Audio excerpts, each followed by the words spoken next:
আমি চিন্তা করলাম যে আল্লাহ তাআলা জানোয়ার বলছিলেন, তা তো একটা ঠিক ছিল। জানোয়ার বলেছেন, জানোয়ার কে বললেন?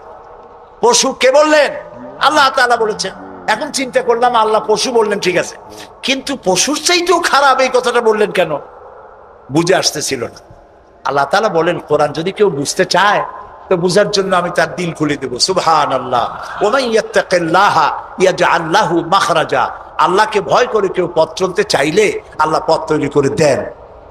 আমি চিন্তা করে দেখলাম সত্যিই তো জানোয়ারের চাইতেও তো মানুষগুলা খারাপ। ওই সব মানুষ যারা আল্লাহরে চিনল না। কিরকম দেখেন, আপনারা অনেকে বাড়িতে কুকুর পোষেন। কুকুর পোষে না মানুষ? কুকুর সাংঘাতিক বুদ্ধিমান প্রাণী এবং প্রভু ভক্ত। লন্ডনে তো বহুত কুকুর আছে যারা স্কটল্যান্ড ইয়ার্ড বাহিনীতে চাকরি করে, ভালো ভালো চাকরি করে, ইন্সপেক্টরও আছে, হ্যাঁ, কর্নেল আছে, মেজর আছে, ইন্সপেক্টর আছে। অবশ্য কুত্তায় জানে যে সে মেজর বা কর্নেল। এবং এরা দারুণ হুকুম পালন করে। চোরের ছবিটা দেখায় দেবে আর তার ব্যবহৃত কাপড়টা শুকায় দেবে, বাস শেষ কাজ। যেখানে পাবে সেখানে ধরবে। $1 কোটি বা পাউন্ডও যদি দেয় কুত্তায় ছাড়বে না। সাংঘাতিক অফিসারেরা। কথা বুঝতে পেরেছে তো? অনেকে কুত্তা পোষে। এখন কুত্তা পুষেছে, মাহফিল আসছে একটা লোক, রাত 2:30, 2টা বা 11টার সময় বাড়ি ফিরেছে।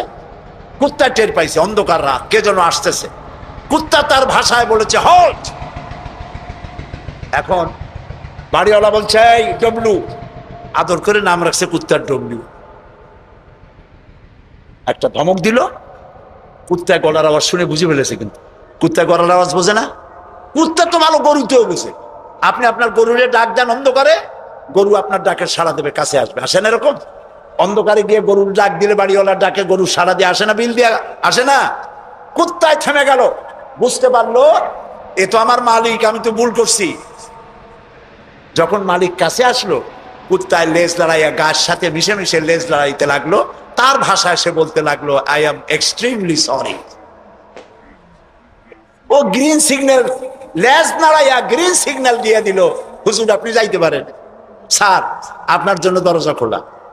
কিন্তু এইখানে যদি চোর হইতো আর ডাকাইত হইতো আর যত বলতো ডবলু থাম, তাহলে সে কি থামতো? গর্দানে কামড়াইতো, না হয় ঠ্যাঙ্গে কামড়াইয়া ঠ্যাং ঠং ভেঙে দিত, ঠিক কিনা? তাহলে বোঝা গেল কুত্তায় মালিকও চেনে, শত্রুও চেনে। আল্লাহ কয় উলাইকা কাল আনাম, এগুলো জানোয়ারের চাইতে খারাপ, বালহুম আদাল, এই জন্য খারাপ। কুত্তায় তো মালিক চিনলো, দুশ্মনও চিনলো, বন্ধুও চিনলো। এই মানুষগুলি আল্লাহকে চিনলো না, প্রভুকে মালিককে চিনলো না, তাকে অস্বীকার করলো। কুত্তার চাইতেও নিকৃষ্ট। প্রিয় ভাই সব, মানুষের এই 3 প্রকারের দিল, সুস্থ দিল, অসুস্থ দিল, আরেকটি হলো কি দিল? মৃত্যু দিল। সকল প্রকার দিলের একটা চিকিৎসা আল্লাহ কোরআনে করে দিয়েছে। সুবহানাল্লাহ।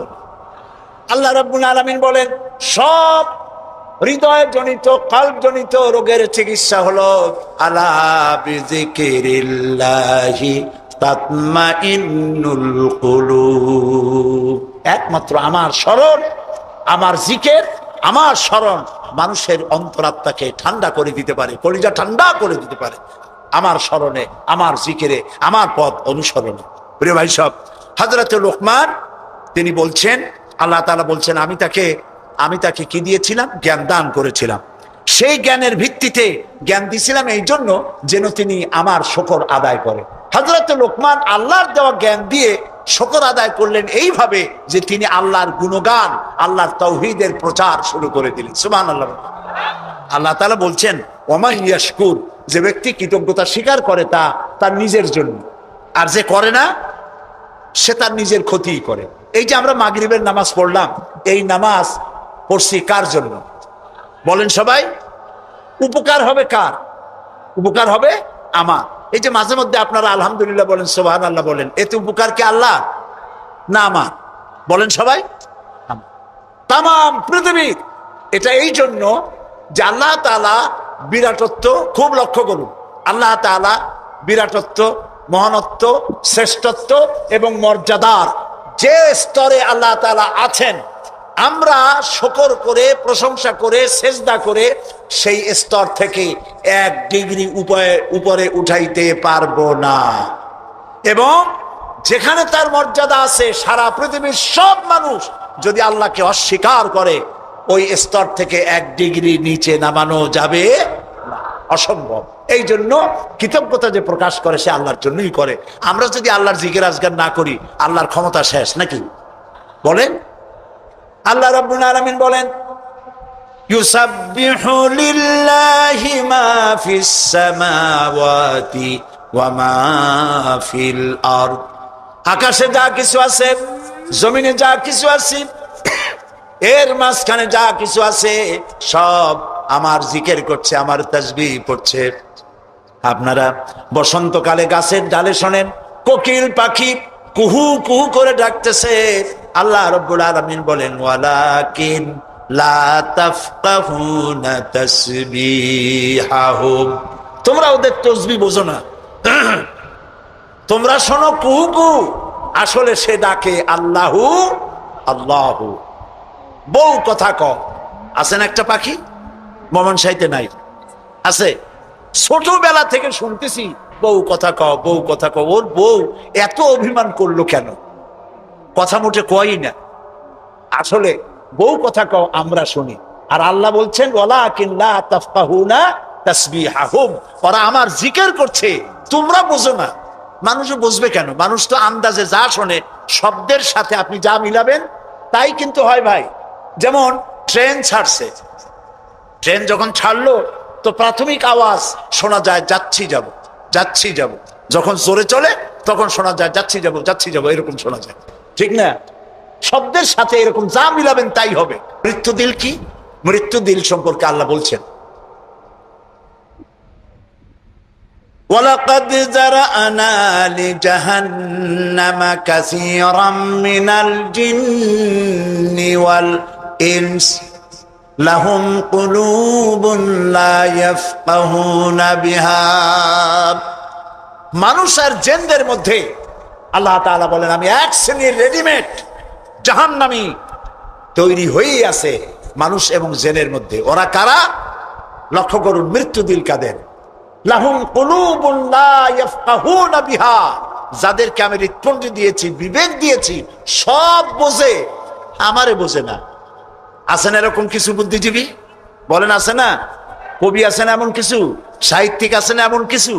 নারীর সৌন্দর্য, নারীর রূপের সৌন্দর্যের ব্যাপারে কবিতা লিখতে লিখতে কলমের কালি শেষ হয়ে যায়, কিন্তু এই সৌন্দর্য কে দিলেন তার চিনতেই পারল না।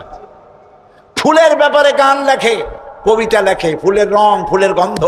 প্রজাপতি, প্রজাপতি কে এত সুন্দর করে, কোন শিল্পী তোমার ডানায় এত সুন্দর রং দিল, তার গান তৈরি করে, কিন্তু প্রজাপতির রং কে দিল আরে খুঁজে পায় না। তারপরে বলে কি? বলে যে সব বুঝেছি, শান্তিনিকেতন গিয়া পড়ে শুনিয়া, সাহিত্যের উপরে ডক্টরেট ডিগ্রি নিয়া কয় সব বুঝেছি। বলে বাবা কি বুঝেছো? কয় দেয়ার ইজ নো গড। সারা জীবন বসে বুঝলো যে প্রভু বলতে কেউ নাই, আল্লাহ বলতে কেউ নাই। বলে নাউযুবিল্লাহ। লাহুম কুলুবুন লা ইয়াফকাহুনা বিহা, সব বোঝে কিন্তু আল্লাহরে চেনে না। নিজের শরীরটা দেখে, আল্লাহরে খুঁজে পায় না। আহারে, তুমি তো তোমার শরীরটা দিয়েই আল্লাহরে চিনতে পারো। সুবহানাল্লাহ বলে। শরীরটা দিয়ে আল্লাহরে চেনা যায়। এই যে দুটো চোখ, এই চোখ দিয়ে সব সময় আমরা নেগেটিভ দেখি। সব সময় প্রতিটি চিত্র, প্রতিটি মুহূর্তে নেগেটিভকে পজিটিভ করে দেখায় কে? কে দেখায়? সুবহানাল্লাহ। এত সুন্দর দুটি চোখ আল্লাহ দিলেন, চোখের মধ্যে আল্লাহ আবার পানি দিয়ে দিলেন। পানি মানে কান্নার পানি না, এমনি চোখে পানি আছে। আপনি চোখে পলক মারেন, পলক মারেন না? কথা না বললে বুঝি কি? এই যে পলক মারেন, এটা কি ইচ্ছে করে মারেন না অটোমেটিক হয়? অটোমেটিক হয়। ইচ্ছে করে মারলে ফটর ফটর করতো। আপনি নিজের অজান্তেই চোখগুলি পলক মারে কেন? আল্লাহ রাব্বুল আলামিন মানুষের কল্যাণের জন্য এমন অটোমেটিক ব্যবস্থা করে তিনি রেখে দিয়েছেন। শহরে, বন্দরে, গ্রামে, নগরে, গঞ্জে বাতাসের ভিতরে পলিউশন আছে, রোগের জার্ম আছে, বাতাসের ভিতরে উড়ে বেড়ায়, অনবরত চোখের ভিতরে প্রবেশ করে চোখ নষ্ট করে দিতে পারে। এই জন্য রব্বুল আলামিন চোখের ভিতরে পানি ধরনের এক রকম মেডিসিন রেখে দিয়েছেন। প্রতি মুহূর্তে চোখ পলক মেরে মেরে চোখকে আল্লাহ তাআলা ক্লিন করে দিতেছে। শরীরের ভিতরে একটা শরীর দিয়ে আল্লাহকে চেনার জন্য যথেষ্ট। এই শরীরে আল্লাহ অসংখ্য রগ রেশা দিয়েছেন। মাথা থেকে শুরু করে পা পর্যন্ত যতগুলি নার্ভ আছে, সবগুলি নার্ভ ছিঁড়ে ছিঁড়ে যদি জোড়া লাগানো যায়, পুরা পৃথিবী একবার ঘুরে আসা যাবে। সুবহানাল্লাহ কইতে ইচ্ছা করে না? আর যদি পাশাপাশি সাজায় রাখেন, 3 একর জমিন লাগবে একটা মানুষের রগ সাজায় রাখতে। এই রগগুলি দিয়ে আপনি আমি যা খাই, এটাকে বলা হয় কার্বোহাইড্রেট। চাউল চাউল জাতীয় খাদ্য, আটা আটা জাতীয় খাদ্য, চিনি চিনি জাতীয় খাদ্য, আর ডাল ডাল জাতীয় খাদ্য। এই 4 প্রকারের খাদ্য হলো কার্বোহাইড্রেট। এগুলি মানুষে খাইলে পরে শরীরের ভিতরে এর থেকে রক্ত হয়, এর থেকে পেশাব পায়খানা হয়ে বর্জ্য বেরিয়ে যায়। আর যেটা রক্ত হয়, সেই রক্তটাকে গোটা শরীরে প্রবাহিত করে শরীরটাকে আল্লাহ উষ্ণ রাখেন। সেজন্য এত রগ রেশা দিয়েছেন। এখন এই রক্তগুলিকে মাথা থেকে শুরু করে পা পর্যন্ত পৌঁছে দেওয়ার জন্য আল্লাহ একটা জেনারেটর রেখে দিয়েছেন বুকের মধ্যে। কন্ত বুদ্ধি করে জেনারেটর নামটা কি? মাশাআল্লাহ, বুঝে ফেলেছেন। জেনারেটরের নাম হার্ট। সেটা অনবরত সিস্টোলিক এন্ড ডায়াস্টোলিক এভাবে করে সম্প্রসারণ সংকোচন এরকম করতেছে। চিকিৎসা বিজ্ঞানীরা বলেছেন, মানুষকে মাথা থেকে শুরু করে কাটাকাটি করে সব বুঝেছি, কিন্তু হার্ট এরকম এরকম করে কেন, এর উৎস আজ পর্যন্ত পৃথিবী খুঁজে পায় না। এটি এভাবে করে করে রক্ত ছড়িয়ে দিচ্ছে। এখন দেখেন আল্লাহর খোঁজার ব্যবস্থা। মানুষ খাইয়া খাইয়া তারপরে হার্টের মধ্যে চর্বি গিয়ে জমে। হার্টের মধ্যে যে করোনারি আর্টারির মধ্যে গিয়ে চর্বি জমতে লাগলো।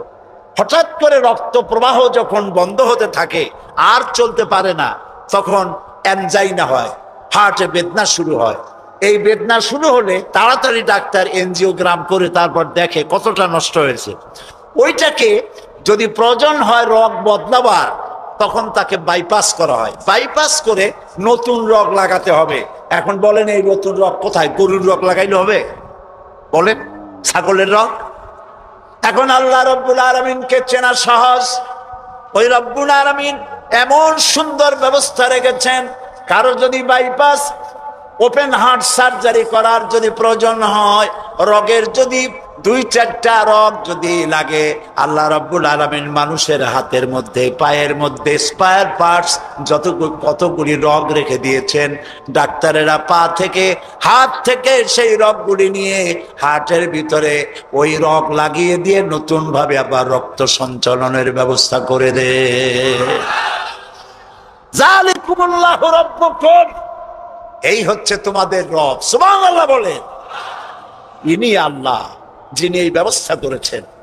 কিডনি লাগে একটা মানুষের জন্য কয়টা? না না, 2টা লাগে না, কিডনি লাগে একটা। কিন্তু আল্লাহ তাআলা দিয়েছেন কয়টা? 2টা। একটা যদি অকেজো হয়ে যায়, তো আরেকটা দিয়ে যেন কাজ হয়। লক্ষ্য করুন, আপনার মেমোরি, আপনার মগজ, আপনার ব্রেন, যে ব্রেনটা, যে মগজটা মাথার মধ্যে আছে, এই মগজের মধ্যে রয়েছে অসংখ্য সেল, কোষ, CELL, অসংখ্য কোষ।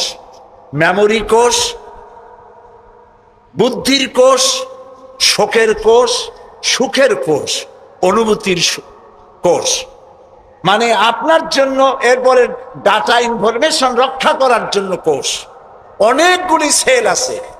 মেমোরি সেল যেটা আছে মগজের মধ্যে, সারা পৃথিবীর সকল ডাটা, সকল ইনফরমেশন, সকল তথ্য যদি আপনার মেমোরিতে আপনি ঢুকান, এই মেমোরি সেলে এত জায়গা, পৃথিবীর সব ডাটা ঢুকাবার পরেও 100 ভাগের 1 ভাগ জায়গা ভরবে না। দেখুন অবস্থা। আপনি বসে আছেন চেয়ারে, অফিসে কাজ করছেন, হঠাৎ করে অনুভব করলেন কে যেন জামা গেঞ্জি ফুটো করে আপনার পিঠের মধ্যে নিডেল ঢুকাই দিছে। কে দিল? কে দিল? ও, তাও তো বুঝে ফেলেছে, মশা। জামা কাপড় শুদ্ধা, নিডেল ঢুকাই দিছে। আপনি কিন্তু টের পাইছেন না? টের পান নাই? টের পেয়েছেন কিনা? এই টের পাওয়ার জন্য আল্লাহ রাব্বুল আলামিন চামড়ার মধ্যে অসংখ্য কোটি কোটি লোমকূপ সৃষ্টি করেছেন। লোমকূপ দিয়ে ঢুকলো, আপনি টের পেয়ে গেছেন। টের পাওয়ার সাথে সাথে এই খবরটা চলে গেছে বুদ্ধির কাছে। বুদ্ধির একটা সেল আছে না ব্রেনে, আপনার ওই যে মগজের মধ্যে, ওইখানে চলে গেছে খবর যে পিঠের মধ্যে একজন ইনজেকশন করতে গেছে। বুদ্ধির সেল সাথে সাথে হাতের উপরে ফ্যাক্স পাঠায় দিয়ে ফ্যাক্স ঠাট করে মেরে দিয়েছে পিঠের উপরে, মশার গোষ্ঠী সাফ হয়ে গেছে। সময় লাগে নাই 1 সেকেন্ডও, সাথে সাথে অ্যাকশন, ডাইরেক্ট অ্যাকশন। সুবহানাল্লাহ। কপালে যদি থাকে আল্লাহরে চিনতে কষ্ট হয় না, আর কপালে না থাকলে শান্তিনিকেতন থেকে পিএইচডি ডিগ্রি করে কাফের হয়ে যায়, মুরতাদ হয়ে যায়, কপাল পুড়ে যায়। এই জন্য অল্পের মধ্যে বুঝতে সহজ, যদি ঈমান থাকে কিসমতে। প্রিয় ভাই সব, আল্লাহ রাব্বুল আলামিন বলছেন লাহুম কুলুবুন লা ইয়াফকাহুনা বিহা, তাদেরকে হৃদয় দিয়েছি, তাদেরকে বিবেক দিয়েছি, সব বুঝলো, আমারে বুঝলো না। তাদের আমি কান দিছি, সব শুনলো, কিন্তু আমার কথা হকের দাওয়াত শুনলো না। চোখ দিলাম, সব দেখলো, কিন্তু সবকিছু দেখে আমারে খুঁজে পাইলো না। এদের অবস্থাটা কি? আল্লাহ রাব্বুল আলামিন বলেন উলাইকা কাল্লানাম, এরা চতুষ্পদ জানোয়ারের মতো। আল্লাহ বলেন না, তাতেও হয় না, বালহুম আদাল, এরা জানোয়ারের চাইতেও নিকৃষ্ট। বলেন নাউজুবিল্লাহ। জানোয়ারের চাইতেও নিকৃষ্ট।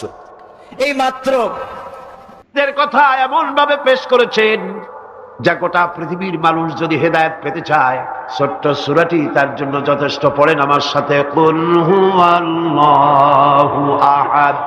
পড়েন সবাই, কুল হুয়াল্লাহু আহাদ আল্লাহুস সামাদ লাম ইয়ালিদ ওয়া লাম ইউলাদ ওয়া লাম ইয়াকুল লাহু কুফুয়ান আহাদ। আল্লাহ পাক বলেন, হে নবী আপনি বলুন, আল্লাহ এক এবং একক, তার কোনো অংশীদার নাই, তিনি বেনিয়াজ, তিনি কাউকে জন্ম দেন নাই, তাকেও কেউ জন্ম দেয়নি। আকাশ আর জমিনে আল্লাহর সমকক্ষ কেউ নাই, কেউ নাই।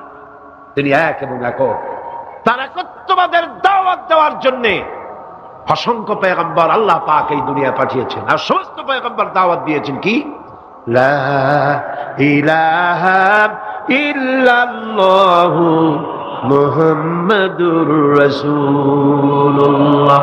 সবাই দাওয়াত দিয়েছেন লা ইলাহা ইল্লাল্লাহ, লা ইলাহা ইল্লাল্লাহ, লা ইলাহা লা ইলাহা ইল্লাল্লাহ।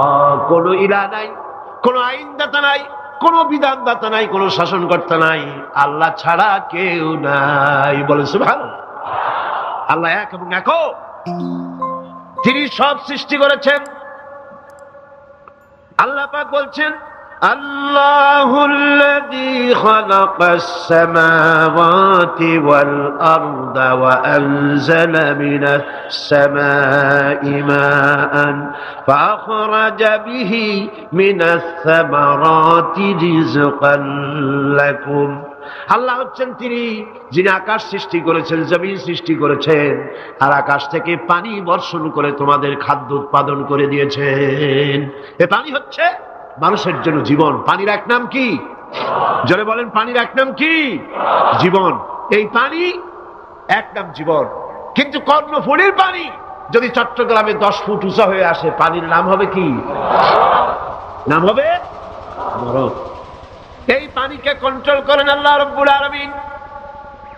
আল্লাহ যদি ইচ্ছে করেন বেশি করে পানি দিয়া পুরা এলাকা ডুবাই দিতে পারেন, আবার ইচ্ছে করলে পানির ভিতরে মানুষ বাঁচাই দিতে পারেন, আগুনের মধ্যে মানুষ বাঁচাইতে পারেন। সমস্ত ক্ষমতা হচ্ছে, কর্তৃত্ব কেবলমাত্র আল্লাহ পাকের। কর্তৃত্ব কার? কর্তৃত্ব কার? আল্লাহ পাকের কর্তৃত্ব। হযরত নূহ আলাইহিস সালামের জামানায় 40 দিনের বন্যা। এই বন্যার পরে জাহাজ যখন নেমে গেল, তখন তিনি মনে মনে ভাবলেন, আমি তো জোড়ায় জোড়ায় করে সমস্ত প্রাণীগুলি আর মানুষগুলি, কিছু কিছু মানুষ যারা ঈমান এনেছিল তাদের জাহাজে উঠাইছে, কিন্তু একটি বুড়ি আমার উপর ঈমান এনেছিল আর আমি তার ওয়াদা করেছিলাম সাথে করে নিয়ে যাব, আমি তো তার কথা ভুলে গিয়েছি। অনুশোচনা এলো। জাহাজ থেকে নেমে চতুর্দিকে লক্ষ্য করলেন, মানুষ নাই, জনপদ নাই, সব শেষ হয়ে গেছে। পাহাড় পর্বত কাত হয়ে পড়েছে, বিল্ডিং গুলি শেষ হয়ে গিয়েছে, কোন জনপদে কোনো প্রাণী নাই, প্রাণী বলতে কিছুই নাই। হঠাৎ দূরে দেখলেন একটা কুড়ে ঘরের মতো দেখা যায়। ভাবলেন এত বড় বন্যার ভিতরে কুড়ে ঘর কেমনে থাকলো। আস্তে করে হেঁটে গেলেন কুড়ে ঘরের কাছে। ভেতরে মানুষ আছে বলে মনে হলো। বাইরের থেকে প্রশ্ন করলেন, ভিতরে কে? জবাব এলো, আমি এই ঘরের মালিক, আমি এক বুড়ি বিধবা এক মহিলা। তখন নেমে গেল। তখন তিনি মনে মনে ভাবলেন, আমি তো জোড়ায় জোড়ায় করে সমস্ত প্রাণীগুলি আর মানুষগুলি, কিছু কিছু মানুষ যারা ঈমান এনেছিল তাদের জাহাজে উঠাইছে, কিন্তু একটি বুড়ি আমার উপর ঈমান এনেছিল আর আমি তার ওয়াদা করেছিলাম সাথে করে নিয়ে যাব, আমি তো তার কথা ভুলে গিয়েছি। অনুশোচনা এলো। জাহাজ থেকে নেমে চতুর্দিকে লক্ষ্য করলেন, মানুষ নাই, জনপদ নাই, সব শেষ হয়ে গেছে। পাহাড় পর্বত কাত হয়ে পড়েছে, বিল্ডিং গুলি শেষ হয়ে গিয়েছে, কোন জনপদে কোনো প্রাণী নাই, প্রাণী বলতে কিছুই নাই। হঠাৎ দূরে দেখলেন একটা কুড়ে ঘরের মতো দেখা যায়। ভাবলেন এত বড় বন্যার ভিতরে কুড়ে ঘর কেমনে থাকলো। আস্তে করে হেঁটে গেলেন কুড়ে ঘরের কাছে। ভেতরে মানুষ আছে বলে মনে হলো। বাইরের থেকে প্রশ্ন করলেন, ভিতরে কে? জবাব এলো, আমি এই ঘরের মালিক, আমি এক বুড়ি বিধবা এক মহিলা, আপনি কে? তিনি বললেন, আমি হচ্ছি এই জামানার পয়গম্বর হযরত নূহ আলাইহিস সালাম। বুড়ি বলছেন, আমারও ধারণা তাই, আপনি আমাকে ওয়াদা করেছিলেন বন্যা হলে পরে, বন্যার আভার যখন আপনি পাবেন আমাকে আপনি সাথে করে জাহাজে উঠায় নিয়ে দিবেন। আমার মনে হয় বন্যা কবে হবে সেই খবর দেওয়ার জন্য আপনি এসেছেন। হযরত নূহ আলাইহিস সালাম সিজদায় পড়ে কাঁদতে লাগলেন, বললেন, রব্বুল আলামিন, তোমার কুদরত বোঝার ক্ষমতা আমার নাই। 40 দিন পর্যন্ত পানির ভিতরে মানুষ কেমনে জীবিত রইল? আল্লাহ পাক শোনালেন, রোরে বিপদ যখন এলো, তুমি তোমার উম্মতকে ভুলে যেতে পেরেছো, ভুলে গিয়েছো, কিন্তু আমি রব্বুল আলামিন রহমানুর রহিম, আমি আমার বান্দিরে ভুলি নাই। পানির স্রষ্টা আল্লাহ, পানির ভিতরে তিনি বাঁচাতে পারেন, আবার তিনি আগুনের ভিতরে বাঁচাতে পারেন, সব কিছু করতে পারেন। সমস্ত ক্ষমতা আল্লাহ পাকের। সমস্ত ক্ষমতা কার? আরো জোরে বলেন, কার? আল্লাহ পাক বলেন, এভাবে করে আমি আকাশ সৃষ্টি করেছি, জমিন সৃষ্টি করেছি, বৃষ্টি দিয়েছি আর চন্দ্র সূর্য তৈরি করেছি, তারপরে আমি তোমাদেরকে নিয়ামত দিয়ে ভরে দিয়েছি। ওয়া ইন তাউদ্দু নি'মাতাল্লাহি লা তুহসুহা। আমার নিয়ামত যদি গণনা করো, গুনে গুনে আমার নিয়ামত শেষ করতে পারবে না। সুবহানাল্লাহ। হাদা খালকুল্লাহি ফাআরুনি মাযা খালাকাল্লাযীনা মিন দুনি। এ হচ্ছে আল্লাহর সৃষ্টি, আর আল্লাহ বাদে অন্যরা কি সৃষ্টি করেছে দেখাও। যদি ক্ষমতা থাকে দেখাও কি সৃষ্টি করেছে অন্যরা। আছে কিছু? আছে কিছু? সমস্ত সৃষ্টির মালিক কে? আরো জোরে বলেন, কে? সব কিছুর স্রষ্টা হচ্ছেন আল্লাহ পাক। ওই আকাশের মালিক কে? চিল্লায় বলেন জোরে সোরে, আকাশের মালিক কে? বাতাসের মালিক কে? চন্দ্র সূর্যের মালিক কে? পৃথিবীর মালিক কে? গোটা সৃষ্টি জগতের মালিক কে? সবকিছুর মালিক যিনি, তিনি বলছেন এগুলি সব আমি সৃষ্টি করেছি। ফারুনি মাযা খালাকাল্লাযীনা মিন দুনি। আমি ছাড়া অন্যরা কে কি তৈরি করেছে দেখাও। আল্লাহ রাব্বুল আলামিন এভাবে করে মানুষের জন্য সবকিছু সৃষ্টি করেছেন। তার খাবারের ব্যবস্থা করেছেন, পড়ার ব্যবস্থা করেছেন, গাছপালা তৈরি করেছেন, পানি তৈরি করেছেন, সব ব্যবস্থা করে দিয়েছেন। এমনকি শীতকালে পিঠা খাবেন, রসের ব্যবস্থাও করে দিয়েছেন। চট্টগ্রামের রস আছে না? কি গাছের রস? খেজুর গাছের রস। এই খেজুর গাছের গোড়া খুঁজতে খুঁজতে 5 মাইল নিচেও যদি চলে যান, খেজুর গাছের মাথায় যেমন রস পাওয়া যায়, খেজুর গাছের 5 মাইল নিচে কি ওরকম এক ফোঁটা পানি পাওয়া যাবে? খেজুর গাছের ভিতরেও কি তেমন পাওয়া যাবে? ঠিক জায়গা মতো কাটলে যেমন রস পাওয়া যাবে, অন্য জায়গায় পাওয়া যাবে না। আবার খেজুর গাছের পাশে একটা নিম গাছ আছে, কিয়ামত পর্যন্ত নিম গাছ গিয়া শোষেন। মিষ্টি লাগবে? কি লাগবে? আল্লাহ রাব্বুল আলামিন, আপনি পিঠা খাবেন, খেজুর গাছ দিয়ে রস তৈরি করে দিলেন। পায়েস খাবেন, চাউল তৈরি করে দিলেন, গম দিয়ে দিলেন। গোশ খাবেন, কিমা খাবেন, কি খাবেন, সমস্ত কিছু রব্বুল আলামিন তৈরি করে মানুষের সামনে দিয়ে দিলেন। আর বললেন খাও, পান করো, খাও, আর আমার শুকর আদায় করো। মাঝে মধ্যে পড়ো আলহামদুলিল্লাহি রাব্বিল আলামিন। এই যে ঠান্ডায় গোটা পৃথিবী, এখনো ঠান্ডা শুরু হয় না। এই ঠান্ডা শুরু না হওয়ার কারণ আমরা। এটা কারণ কারা? আমরাই।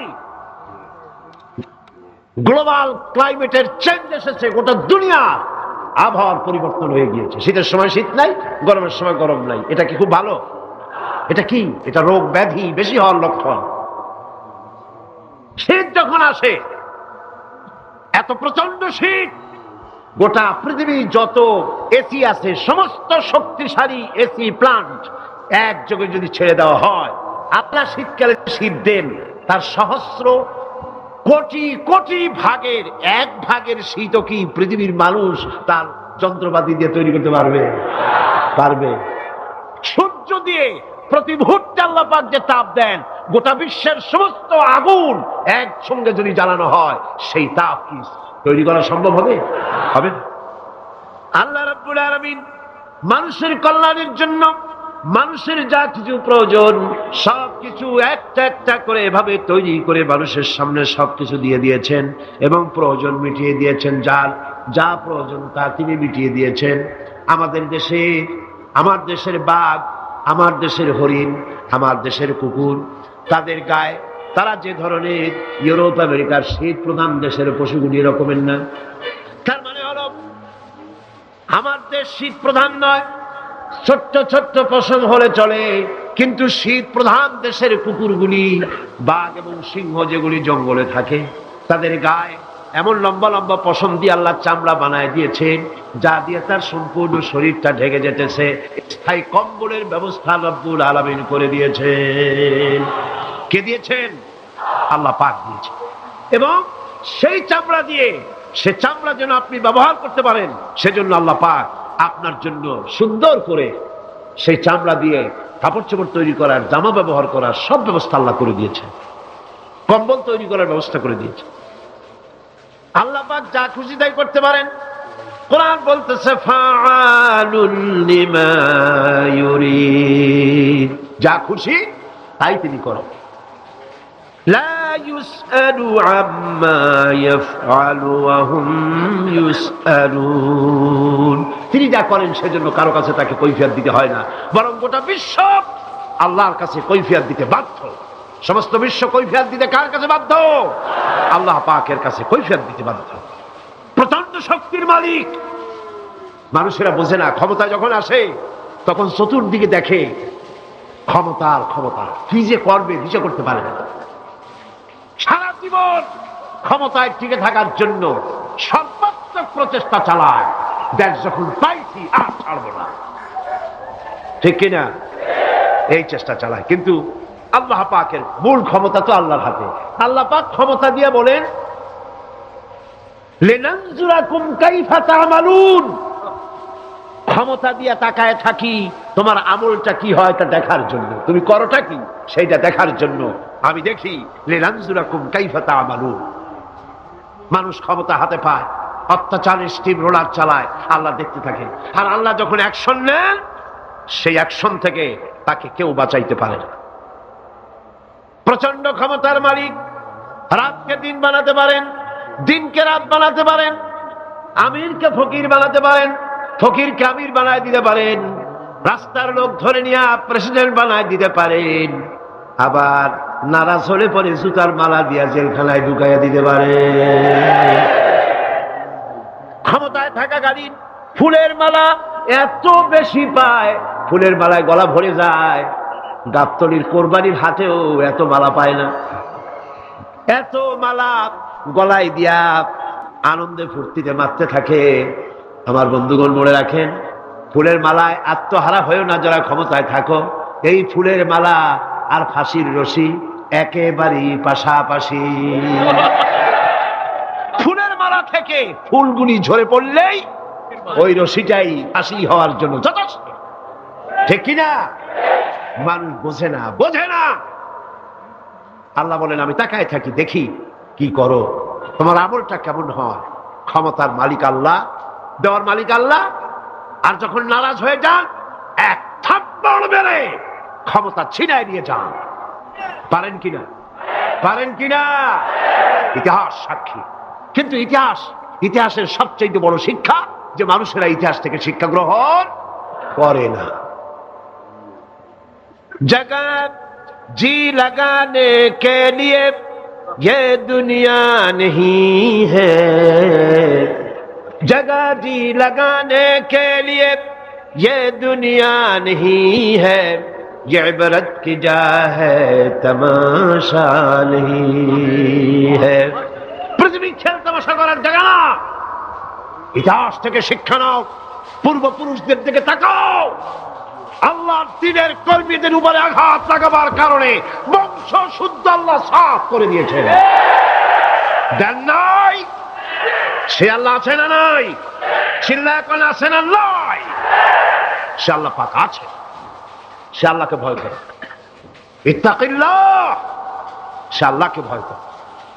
আল্লাহ পাক ইচ্ছে করলে ক্ষমতা দিতে পারেন, ইচ্ছে করলে ক্ষমতা ছিনাইও নিতে। সে আল্লাহ রাব্বুল আলামিন ক্ষমতা দেওয়ার মালিক, ক্ষমতা ছিনায় নেওয়ার মালিক, হায়াতের মালিক, মওতের মালিক। সবাই বলুন হায়াতের মালিক কে? মওতের মালিক কে? খাবারের মালিক কে? হাসাবার মালিক কে? কাঁদাবার মালিক কে? সব কিছুর মালিক কে? আল্লাহ রাব্বুল আলামিন। ইন্নাল্লাহা আলা কুল্লি শাইইন কাদির। সব কিছুই উপরে তিনি ক্ষমতাবান, যা খুশি তাই তিনি করেন। এ হচ্ছে আল্লাহর সৃষ্টি। সবকিছু আল্লাহ সৃষ্টি করেছেন। বরং কাফের বেঈমান যারা অস্বীকার করে আল্লাহ রাব্বুল আলামিন, সেই মানুষেরাই বুঝতে পারে না। বরং মানুষ যা কিছু তৈরি করেছে তা সবই আল্লাহর বানানো জিনিস, তার থেকেই করেছে, কথাটা বুঝে আসে না।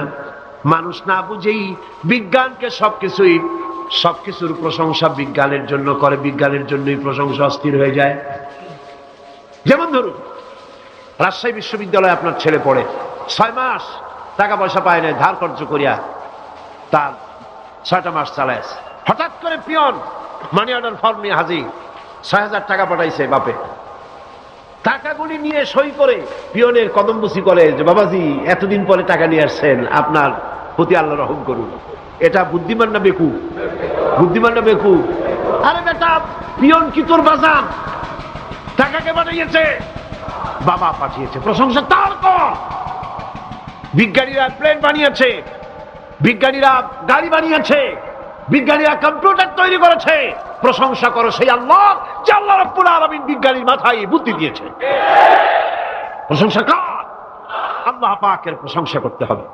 হায়াতে খালকুল্লাহ, যা কিছু আল্লাহ বলছেন এ সব কিছু আল্লাহর সৃষ্টি। মানুষ কিছুই সৃষ্টি করেনি, শুধু আল্লাহর সৃষ্টি দিয়ে জোড়া তালি দিয়ে বানিয়েছে, ঠিক না? আল্লাহর বানানো জিনিস দিয়ে জোড়া তালি দেওয়া হয়েছে। আল্লাহ পাকের সৃষ্টি তো দূরের কথা, আল্লাহকেই মানতে চায় না। কি বলে? বলে আনসিন ইজ নাথিং। শুনছেন কথা? আনসিন ইজ নাথিং, যা দেখা যায় না তা কিছুই না, মানি না। যার রং নাই, রূপ নাই, ধরা যায় না, ছোঁয়া যায় না, অনুভব করা যায় না, তা মানি না। নাউযুবিল্লাহ। এই কথা দিয়ে তারা আল্লাহরে অস্বীকার করতে চায়। অথচ এই ভদ্রলোকেরা মাধ্যাকর্ষণ না দেখি বিশ্বাস করে মাধ্যাকর্ষণ আছে, ঠিক কিনা? এই ভদ্রলোকেরা বিদ্যুতের শক্তি দেখেই, বিদ্যুৎ কেউ দেখে? আপনারা দেখতেছেন বিদ্যুৎ? বিদ্যুতের শক্তি দেখে বিদ্যুৎকে বিশ্বাস করে। বাতাসের প্রচন্ডতা দেখে বাতাসকে অনুভব করে, বিশ্বাস করে। অক্সিজেন চোখে দেখে না, ইথারকে চোখে দেখে না, বিশ্বাস করে। কিন্তু এমনই নাস্তিক, এমনই কপাল পোড়া যে আল্লাহরে দেখা যায় না, তাই বিশ্বাস করা যাবে না। এক নাস্তিকের সাথে হযরত ইমাম আবু হানিফা রাহমাতুল্লাহ আলাইহির এক বিতর্ক অনুষ্ঠান হলো। সেই বিতর্ক অনুষ্ঠানে ইমাম আবু হানিফা রাহমাতুল্লাহ আলাইহি পৌঁছতে বেশ দেরি করলেন। নাস্তিক তখন উপস্থিত জনতাকে বলছে, দেখো তোমাদের ইমাম, তোমাদের ইসলামী চিন্তাবিদ যুক্তিতে দুর্বল, সেই জন্য আসতেছে না। বেশ কিছুক্ষণ দেরি করে তিনি উপস্থিত হলেন। নাস্তিক বলল, আগে আপনি বলেন, আপনি ওয়াদা ভঙ্গ করলেন কেন? সময় মতো আসতে পারলেন না কেন? তিনি জবাবে বললেন, দেখো আমি অনেক দূর থেকে এসেছি, এসে দেখি সামনে নদী, এখন পার হবো কেমনে? কোন নৌকার ব্যবস্থা নাই। হঠাৎ দেখলাম কি এক আশ্চর্য কথা, একটা চারা গজায় উঠলো, ফট করে বিরাট গাছ হয়ে গেল। কই থেকে একটা কুড়াল আসলো, গাছটারে কাজে ভাড়ায় গেল। তারপরে এলো করাত, বানাইলো তক্তা, এরপরে আসলো লোহা, পড়লো হাতুড়ি, হয়ে গেল নৌকা। বাহ, কি মজা! এরপর নৌকা নামলো নদীতে, আমি উঠে বসলাম, এই পাড়ি দিয়ে আসলাম, তাই যা একটু দেরি হলো। নাস্তিক কয় যে কি সর্বনাশ, এই লোকের সাথে আমি তর্ক করবার মাথা স্ক্রু শটটা দিলা। তাহলে আন্দাজে একটা গাছ হয়ে গেল ফট করিয়া, তারপরে কুড়াল আসলো, তক্তা হইলো, বিনা মিস্ত্রিতে নৌকা হইলো, এটা কেমনে সম্ভব? ইমাম সাহেব বলেন, আমার বিতর্ক শেষ। বিনা মিস্ত্রিতে যদি, তোমার যুক্তি মতে বিনা মিস্ত্রিতে যদি একটা নৌকা না হতে পারে, এই বিশ্ব তৈরি হলো কি করে বিনা মিস্ত্রিতে? ওই বিশাল আকাশ হলো কিভাবে? এই বিরাট চন্দ্র সূর্য হলো কিভাবে? কি করে তোমার ওই বডি তৈরি হলো? নাস্তিক চেয়ার থেকে নেমে ইমামের কাদমের উপরে পড়ে গেল, বলে আল্লাহু আকবার, আমি অন্যায় করেছি, আল্লাহ আমারে মাফ করে দাও।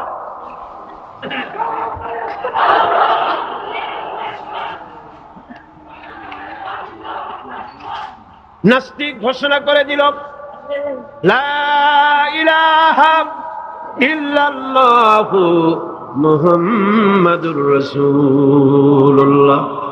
জোরে সরে বলেন, লা ইলাহা ইল্লাল্লাহু মুহাম্মাদুর রাসূলুল্লাহ। লা ইলাহা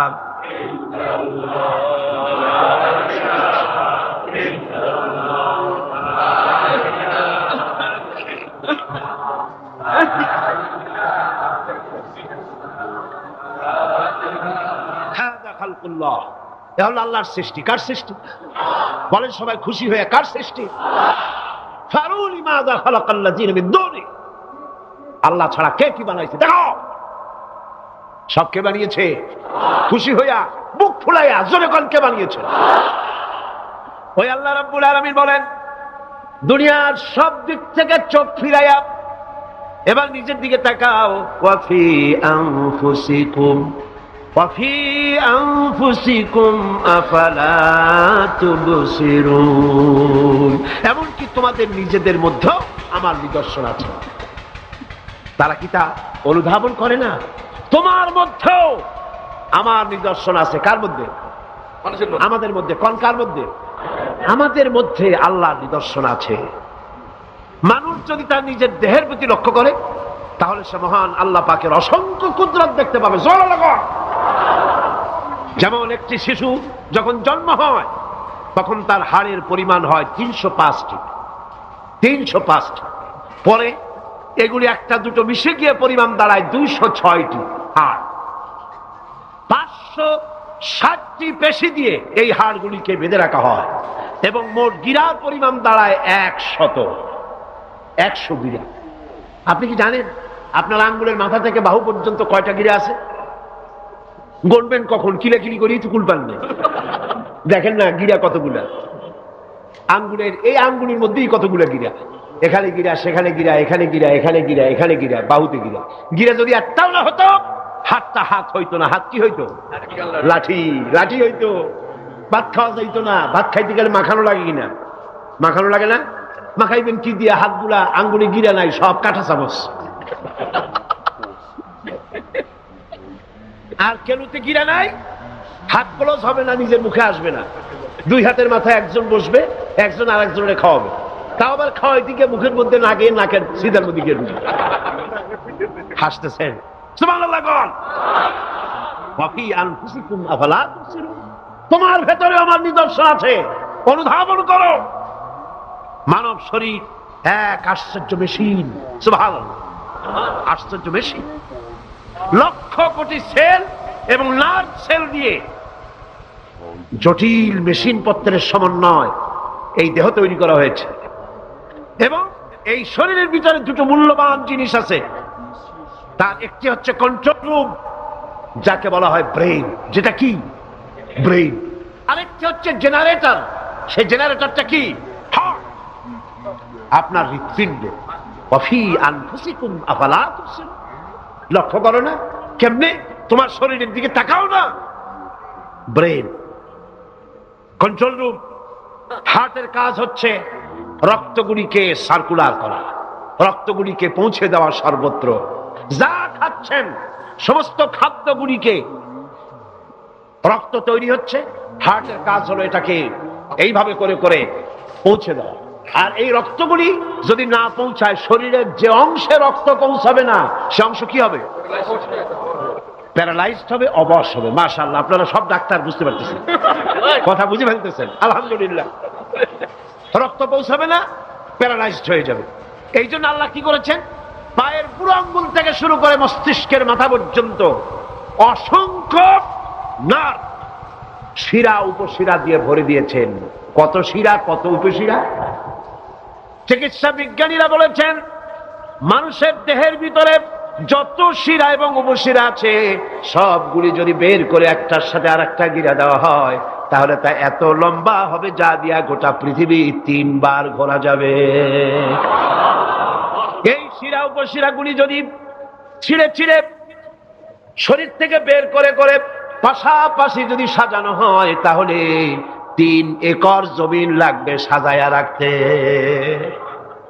এত শিরা উপশিরা দিয়ে এই পৃথিবী, এই শরীরটাকে আল্লাহ পাক সাজিয়ে দিয়েছেন, গুছিয়ে দিয়েছেন। অসংখ্য শিরা উপশিরা। হার্টের কাজ হলো রক্ত আসতেছে পাঁচ করে করে, এভাবে করে করে রক্ত পৌঁছায় দিচ্ছে হার্ট থেকে, তার মাথা থেকে শুরু করে পা পর্যন্ত। হার্ট প্রতি মিনিটে 10 পাউন্ড রক্ত সঞ্চালন করছে। ব্যায়ামের সময় এর পরিমাণ গিয়ে দাঁড়ায় 30 পাউন্ড। এবং এক সময় যদি আপনি আহত হন, অনেকগুলি রক্ত যদি বেরিয়ে যায়, অন্তত 2.5 পাউন্ডের মতো রক্ত আপনার শরীরের মধ্যে সব সময় রিজার্ভ থাকে। কে রাখে? কে রাখে? কে রাখে? এবার আপনার হার্ট যদি দুর্বল হয়, হার্ট অ্যাটাক হয় না? চিটাগাঙ্গে নাও হইতে পারে, নাকি হয়? হার্ট যদি অ্যাটাক হয়, হার্ট অ্যাটাক হয় কেন? হার্টের যেই জিনিস ভেতর দিয়ে রক্তগুলি প্রবাহিত হয়, আর্টারি যেগুলি, এই আর্টারিগুলি যদি অতিরিক্ত চর্বির কারণে, অনেকে তো খায় জম্মের খাওয়া, ডাইনি বাই তাকায় না, সুবহানাল্লাহ, 4 আঙ্গুল কপাল বাদ দেওয়ার সব পেট, খাওয়ার সময় বিসমিল্লাহ কয় না, শেষও আলহামদুলিল্লাহ কয় না, খায় আর কয় যা মজা হইছে, খা কুলু ওয়া তামাত্তাউ। পাইকারি দরে খেলে পরে চর্বি হবে। এই চর্বিগুলো গিয়ে হার্টের যে আর্টারিগুলি আছে, রগ আছে, এই রগগুলির ভিতরে চর্বি জমে যায়। চর্বি জমার কারণে রক্ত পাস করতে পারে না, হার্ট অ্যাটাক করে। হার্ট অ্যাটাক করলে পরে রোগী যদি বেঁচে যায়, তাহলে বাইপাস অপারেশন করতে হয়। বাইপাস অপারেশন করতে যখন যায়, তখন তার জন্য রগ দরকার। ওই যেটা ব্লক হয়েছে ওটা ফেলে দিতে হবে, নতুন আরেকটা রগ লাগবে। এবার আপনি দেখেন, আমার আল্লাহর কুদরতের দিকে তাকান। আপনার হার্ট অ্যাটাক করতে পারে, নতুন করে একটা রগের দরকার হতে পারে। এই রগ গরুর রগ দিয়া হবে না, এই রগটা ছাগলের রগ দিয়া হবে না। কোথায় পাবেন রগ? কে দেবে আপনার রগ? আল্লাহ পাক আপনার পায়ের ভেতরে রানের মধ্য দিয়া স্পায়ার রগ সেখানে রেখে দিয়েছেন। হার্ট অপারেশন যখন করা হয়, ডাক্তারেরা ব্লক করা হার্ট, ওই রগটাকে ফেলে দিয়া উরুর ভিতর থেকে রগ বের করে কলিজার মধ্যে লাগায়া দেয়। সুবহানাল্লাহ। দুটি মাত্র কিডনি হলে, একটি মাত্র কিডনি হলে শরীরটা আপনার বেঁচে যায়। আল্লাহ রাব্বুল আলামিন শরীরের ভিতরে দুইটা কিডনি দিয়েছেন। কিডনির নাম জীবন। কিডনির নাম কি? কিডনি অচল হলে আপনি অচল হয়ে যাবেন, শরীর ফুলে যাবে, আপনি মরে যাবেন তাড়াতাড়ি করে, রক্ত শূন্যতা দেখা দেবে। কিডনিকে বাঁচায় রাখা প্রত্যেকের জন্য জরুরি। আর কিডনি বাঁচাবার জন্য পানি খাবেন বেশি করে। কি খাবেন? কি খাবেন? পানি। সুবহানাল্লাহ, সুবহানাল্লাহ। এ পানি খান নিয়ামত, পানির অপচয় করবেন না। আমার নবী বলেছেন, প্রবাহমান নদীর ঘাটে বসেও এক ফোঁটা পানির অপচয় করো না। প্রবাহমান নদীর ঘাটে বসেও পানির অপচয় করো না। সুবহানাল্লাহ। পানি নিয়ামত, পানি খান বেশি করে, কিডনি সচল থাকবে। আলহামদুলিল্লাহ। একটা কিডনি হলে চলে, আল্লাহ পাক দুটি কিডনি দিয়েছেন, একটা বন্ধ হলে যেন আর একটা দিয়ে সে যেন চলতে পারে। সুবহানাল্লাহ। মানুষের শরীরের ভেতরে এই পরিমাণ লেমন আছে যা দিয়া একটা ঘর সাদা বানানো যায়, এই পরিমাণ ফসফরাস আছে যা দিয়া ২৫০০ ম্যাচ বানানো যায়। তোমার শরীরের ভিতরে আমার নিদর্শন আছে। মানুষের এই আশ্চর্যজনক দেহটাকে ঢেকে দেওয়া হয়েছে একটি শ্বেতাতপ নিয়ন্ত্রিত চামড়া দিয়া। সেই চামড়াটা ২০ বর্গ ফিট। এই চামড়ার ভেতরে রয়েছে অসংখ্য লোমকূপ। অসংখ্য লোমকূপ দিয়ে এই চামড়াটা তৈরি করে দেওয়া হয়েছে, এবং এই চামড়া দিয়ে শীত এবং গরম অনুভব করার শক্তি দেওয়া হয়েছে। দুটি চোখ দেওয়া হয়েছে, শ্রবণের জন্য কান দেওয়া হয়েছে। কে তিনি যিনি আমরা চোখ দিয়া নেগেটিভ দেখি? চোখ দিয়া কি দেখি? চোখ দিয়া দৃশ্যের নেগেটিভটা দেখি, ওই দেখার সাথে সাথে ব্রেনের ভিতরে গিয়া কোন শক্তি পজিটিভ বানায়া আমারে দেখায়। তার নাম কি? আমার কানের ভিতরে অসংখ্য শব্দ চতুর্দিক থেকে আসে, শব্দগুলিকে বিন্যস্ত করে একটা একটা করে শুনবার জন্য আমার কে কানের ভিতরে কে ব্যবস্থা করে দিয়েছেন? তার নাম কি? একটা মাত্র জিহ্বা, একটি মাত্র জিহ্বা মুখের মধ্যে আল্লাহ দান করেছেন। এই জিহ্বার ভিতরে কত স্বাদ আল্লাহ রাব্বুল আলামিন দান করে দিলেন। এই জিহ্বায় রসগোল্লার স্বাদ একরকম, জিলাপির স্বাদ আর একরকম, চানাচুরের স্বাদ একরকম, পুঁটি মাছের স্বাদ একরকম, লোট্টা ফিশের স্বাদ আর একরকম, ঠিক কিনা? শুটকি মাছের স্বাদ আর একরকম, কাবাবের স্বাদ আর একরকম, আপেলের স্বাদ একরকম, বড়ের স্বাদ একরকম। একটা জিহ্বা দিয়া হাজারো স্বাদ নেওয়ার তৌফিক দিলেন আল্লাহ। সেই খাবার সময় বিসমিল্লাহ বলে না, পরেও আলহামদুলিল্লাহ কয় না।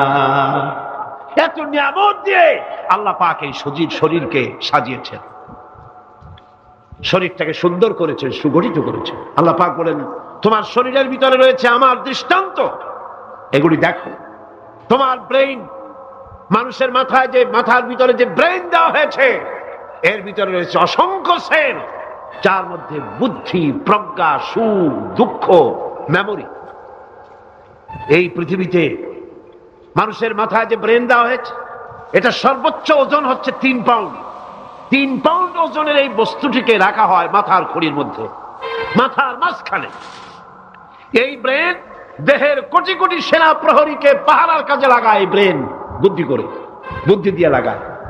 কম্পিউটারের যে মেমোরি শক্তি আছে, পৃথিবীর মানুষের মাথায় আল্লাহ পাক যে মেমোরি দিয়েছেন, যে স্মৃতি শক্তি দিয়েছেন, সারা পৃথিবীর সমস্ত ডাটা, সমস্ত ইনফরমেশন সবগুলি মানুষ যদি তার মেমোরিতে নিয়ে নেয়, তারপরেও আল্লাহ পাক মেমোরিতে এত জায়গা করেছেন যে তার 1,00,000 ভাগের 1 ভাগও ভরবে না। এই ব্রেন দিয়ে আল্লাহ পাক মানুষকে বুঝতে বলেছেন, তাকাও, লক্ষ্য করো, আমার পৃথিবী দেখো, দুনিয়া দেখো, নিজেকে দেখো, এবং আমার অস্তিত্বের কথা স্বীকার করো। আমি তোমাকে সৃষ্টি করেছি। আল্লাহ পাক বলেন, হাদা খালকুল্লাহি ফাআরুনি মাযা খালাকাল্লাযীনা মিন দুনিহি বালিয যালিমুনা ফি যালালিম মুবিন। এ হচ্ছে আল্লাহর সৃষ্টি। এখন দেখাও তো অন্যরা কি সৃষ্টি করেছে, অন্যরা কি সৃষ্টি করেছে? আছে কিছু? অন্যরা আল্লাহর জিনিস দিয়া, তারা আল্লাহর জিনিস দিয়ে জোড়াতালি দিয়ে তৈরি করেছে, কিন্তু সমস্ত সৃষ্টির মূল হচ্ছে আল্লাহ পাক। আজকে আমাদের সন্তানদেরকে যদি কোরআন থেকে আজকে যে কথাগুলি বললাম, এই কথাগুলি যদি কলেজে বিশ্ববিদ্যালয়ে পড়ানো হতো, আমার ছেলে কি নাস্তিক হতে পারত? বলেন, আমার এই ছেলে কলেজে বিশ্ববিদ্যালয়ে যেসব ছেলেপেলেরা পড়ে, এগুলি কি বোম্বাই থেকে আসছে না মঙ্গল গ্রহ থেকে নাজিল হয়েছে? আমাদের ছেলেপেলে কিনা। এই ছেলে যখন প্রাইমারি স্কুলে পড়তো, তখন রমজান মাসে সেহরি করতে না উঠাইলে সকালবেলায় মা বাপের উপরে অভিমান করে, রাগ করে, কান্দাকাটি করে না খাইয়া সারাদিন রোজা রেখেছে। ঠিক না? বলেন আমার এই কথাটা ঠিক কিনা? আল্লাহ রাব্বুল আলামিন কোরআন শরীফের ভিতরে বলেছেন, লাশ-শামসু ইয়ামবাগি লাহা আন তুদরিকাল কামারা ওয়ালাল লাইলু সাবিকুন নাহার ওয়া কুল্লুন ফি ফালাকি ইয়াসবাহুন। প্রবল জ্ঞানী হইবে যাহারা, আপন মনেতে বুঝিবে তাহারা, রাত্রি পারে না আগে যাইবার, দিনের স্থান করি অধিকার। চন্দ্র বাদে না সূর্যের গায়েতে, সূর্য পারে না চন্দ্রকে ধরিতে, যার যে স্থান বহাল রাখিয়া ভ্রমণ করিছে খোদাকে ডরিয়া। একটি নির্ধারিত সময় সীমা পর্যন্ত আপন আপন কক্ষপথে সব দৌড়াদৌড়ি করবে, কারো সাথে অ্যাক্সিডেন্ট হবে না কারো। ওয়াকুল্লুন ফি ফালাকি ইয়াসবাহুন, যা আছে মহাশূন্যে সব ঘুরতেছে। কে বলে? বলেন সবাই, কে বলছে? কোন সূরা? সূরা ইয়াসিন। আবার শুনুন, আল্লাহ পাক ফয়সালা দিচ্ছেন ঘোরে কেডা? শুধু সূর্য ঘোরে না, শুধু চন্দ্র ঘোরে না, আল্লাহ মহাশূন্যে যা রেখেছেন সব ঘুরতেছে, সবই সন্তরণশীল, সব গতিশীল। সুতরাং ফয়সালা তো আল্লাহর কাছ থেকেই নিতে হবে। পৃথিবী সৃষ্টি করেছেন, মানব গোষ্ঠী সৃষ্টি করেছেন এবং মানুষের প্রয়োজন মিটিয়েছেন। এই মানুষগুলিকে কে সৃষ্টি করেছে? মানুষ সৃষ্টির ব্যাপারেও দার্শনিকরা মানুষদেরকে বিভ্রান্ত করে। যা কলেজে বিশ্ববিদ্যালয়ে পড়ানো হয়, এই কোরআন শরীফ বিশ্ববিদ্যালয়ে পড়ানো হয়? হ্যাঁ হয়। কয়েকটা আয়াত, কয়েকটা সূরা পরীক্ষায় পাশ করার জন্য একটু একটু অপশনাল রেখে দেওয়া হয়েছে। বর্তমান যে শিক্ষা কমিশন, শামসুল হক শিক্ষা কমিশন রিপোর্ট মন্ত্রী পরিষদে অনুমোদন করেছে বর্তমান সরকার।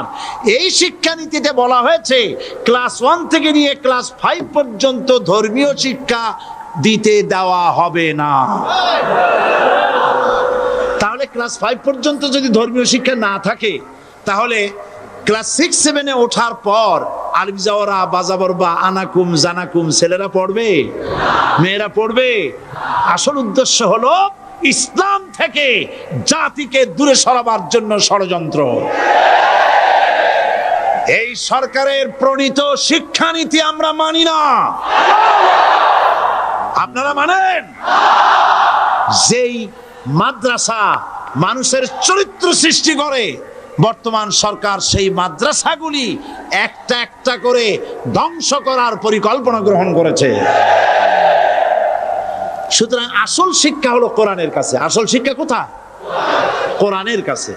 কোরআন যদি শিখানো হতো, কোরআন যদি শিখানো হতো কলেজে বিশ্ববিদ্যালয়, তাহলে গতকাল চট্টগ্রাম বিশ্ববিদ্যালয় থেকে যেসব ছেলেরা বিশ্ববিদ্যালয় কর্তৃপক্ষ কর্তৃক বরাদ্দকৃত, হাইজ্যাক করা নয়, বরাদ্দকৃত 4খানা বাস দিয়ে কোরআন শুনতে আসতে চেয়েছিল, বর্তমান সরকারের তথাকথিত সোনার ছেলেরা আসতে দিল না। কোরআন যদি তারা পড়তো, তাহলে কোরআন শরীফ শুনতে তারাও আসতো। কপাল পড়া। জোরে বলেন কি? আরো জোরে বলেন কি? কপাল পড়া। সব ভালো লাগে, কোরআন ভালো লাগে না। এদেরকে শিখানো হয়েছে, আরে তোমরা তো মানুষ না। বলে আমরা কি? তো তোমাদের ডারউইন বাবাজি বলে নাই, শোনো নাই? কি পড়ো টড়ো তোমরা, বুদ্ধি শুদ্ধি রাখো না। ডারউইন বলেছে, থিওরি অফ ইভলিউশনের মধ্যে বলেছেন মানুষ মানুষ না। বলে কি? মানুষ হলো বান্দর। কপাল পোড়া কি কপালে লেখা থাকে?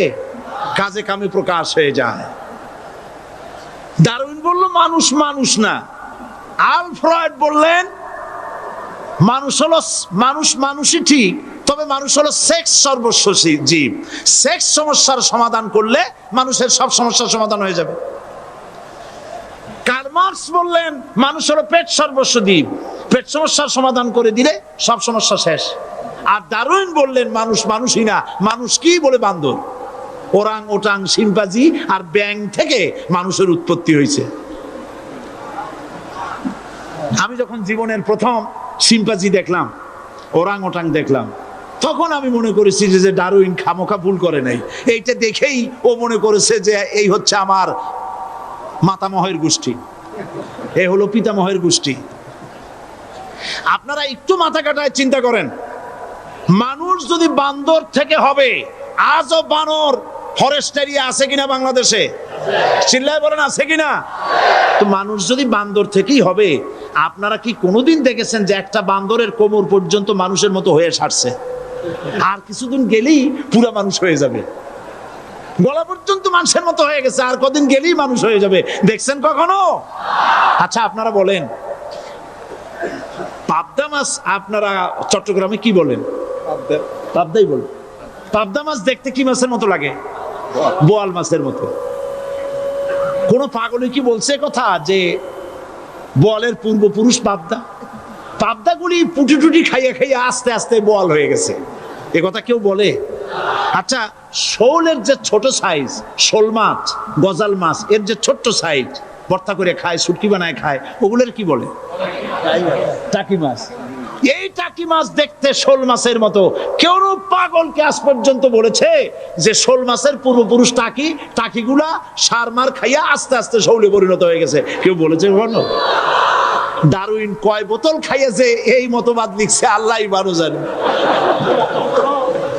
যে বান্দরের থেকে মানুষ আবিষ্কার হয়েছে। নাউজুবিল্লাহ। এগুলি পড়ানো হয় কলেজে, বিশ্ববিদ্যালয়, তাই আমাদের সোনার ছেলেরা বান্দরামি করে। ওদের যদি পড়ানো হইতো তোমরা বান্দরের গোষ্ঠী নও, তোমরা মানুষ। মর্যাদা কার বেশি, বান্দরের না মানুষের? এ পৃথিবীর প্রথম মানুষকে আদম আলাইহিস সালাম। আদম হইছেন কি দিয়ে? মাটি দিয়ে। আল্লাহ রাব্বুল আলামিন যিনি মানুষ সৃষ্টি করেছেন, তিনি কোরআন শরীফের ভিতরে বলে দিয়েছেন, আমি প্রথমেই বলেছি, আপনারা লক্ষ্য করুন, এই কোরআন তাবিজের কিতাব নয়, এই কোরআন তদবিরের কিতাব নয়, ঝাড়ফুঁকের কিতাব নয়। কোরআন হলো পৃথিবীর মানুষের জন্য কোড অফ লাইফ, পূর্ণাঙ্গ জীবন বিধান। সবকিছু আল্লাহ পাক কোরআনের ভিতরে বলে দিয়েছেন, কোনো জিনিস বাদ দেন নাই। আপনি আমি কেমনে সৃষ্টি হয়েছি আল্লাহ পাক কোরআনের ভিতরে বলেছেন, ইন্না খালাকনাকুম মিন তুরাবিন সুম্মা মিন নুতফাতিন সুম্মা মিন আলাকাতিন সুম্মা মিন মুদগা। নিষ্প্রাণ মাটি দিয়ে তোমাকে উৎপন্ন করা হয়েছে, নিষ্প্রাণ মাটির উপাদান দিয়ে তোমাকে তৈরি করা হলো। মায়ের পেটের ভিতরে এক ফোঁটা নাপাক পানি জমাট রক্তে পরিণত হয়ে গেল, জমাট রক্ত আস্তে করে গোস্ত পিণ্ড হলো, গোস্ত পিণ্ডকে সুন্দর করে সাজায়া হাড্ডি গুড্ডি বানায়া স্ট্রাকচার তৈরি করে তার উপরে ফাকাসাউনাল ইযামা লাহমা, চামড়া দিয়ে গোস্ত দিয়ে সাজায়া সুন্দর করে বানালাম। আল্লাহর পরিচয় শুনুন, আল্লাহ আমার কেমন আল্লাহ। মায়ের পেটের ভিতরে সন্তান বানায়া এরপরে যখন রূহ দেওয়া হয়েছে, ক্ষুধা লেগেছে, খাবারের প্রয়োজন হয়েছে, আল্লাহ রাব্বুল আলামিন ওই কচি বান্দা মায়ের পেটে বসে কি খাবে, সেজন্য তার মা চিন্তা করে নাই, বাবা চিন্তা করে নাই, সরকার চিন্তা করে নাই। আল্লাহ রাব্বুল আলামিন মায়ের মাসিক অসুখকে বন্ধ করে দিয়ে সন্তানের নাভির সাথে আর মায়ের নাভির সাথে তার লাগায়া, পাইপ লাগায়া মায়ের মাসিক অসুখের রক্তগুলি দিয়ে সন্তানকে বড় বানালেন। মুখ দিয়া এই রক্ত পান করালেন না, মুখটাকে পবিত্র রেখে দিলেন যাতে করে পৃথিবীতে আসার পর ওই মুখ দিয়া আল্লাহ রাব্বুল আলামিনের জিকির করতে পারো। সন্তান মায়ের ভিতরে পেটের ভিতরে বড় হলো, আল্লাহ রাব্বুল আলামিন বলেন মাস দিন যখন পুরা হয়ে গেল, সুম্মা নুখরিজুকুম তিফলা, বাচ্চার আকারে পৃথিবীতে নিয়ে আসলাম। এখন খাবা কি? পৃথিবীতে যখন বাচ্চা এলো তখন তার পেটের সাথে যে সংযোগ ছিল মায়ের নাভির সাথে আর সন্তানের নাভির সাথে, সেই সংযোগ তার আর কি থাকলো? কি করা হলো? কেটে দেওয়া হলো। লক্ষ্য করুন, খাবারের জন্য একটি মাত্র পাইপ আল্লাহ লাগাইছিলেন, পৃথিবীতে সন্তান আসার সঙ্গে সঙ্গে পাইপটা কেটে দেওয়া হলো। এবার কি খাবে? আল্লাহ রাব্বুল আলামিন মায়ের বুক থেকে সন্তানের জন্য এবার সিঙ্গেল সিগন্যাল, তার জন্য সিঙ্গেল কোন লাইন যেটা ছিল কেটে দিয়া মায়ের বুক থেকে সন্তানের জন্য ডাবল লাইন আল্লাহ চালু করে দিলেন। এমন দুধ বানায় দিলেন যা শুধু খাবার নয়, শুধু ফুড ভ্যালু নয়, এই দুধের ভিতরে ক্যালসিয়াম, এর মধ্যে ভিটামিন, এর মধ্যে আয়রন, এর মধ্যে মেডিসিন। দুনিয়ার এই সন্তান ছিল ফি কারারিন মাকিন, সুরক্ষিত জায়গার ভিতরে ছিল, কোনো পলিউশন সেখানে যেতে পারতো না, রোগের জার্ম সেখানে যেতে পারতো না।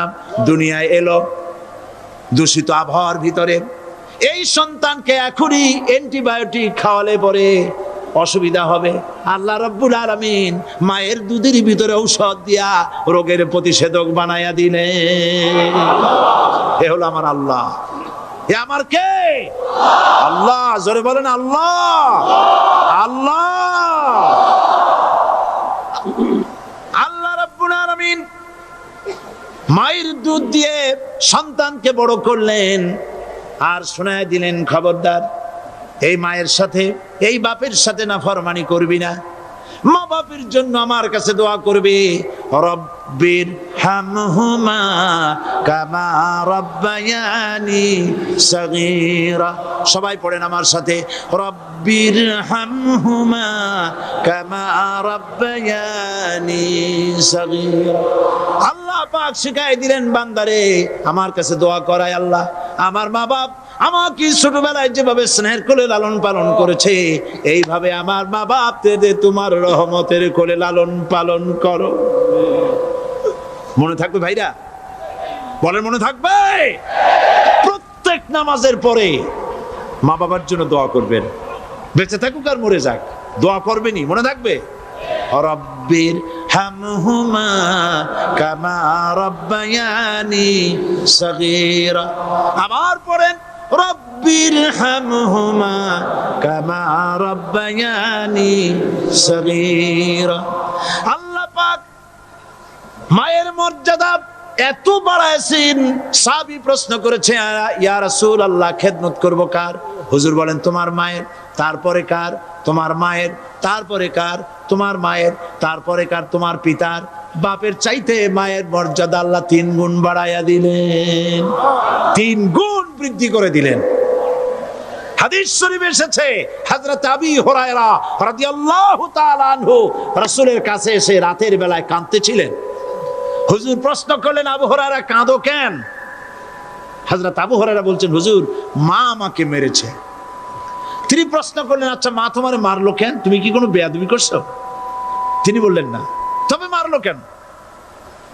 হযরত আবু হুরায়রা বলেন, ইয়া রাসূলুল্লাহ আপনার খেদমত থেকে বাড়ি ফিরতে আমার দেরি হয়ে গিয়েছিল।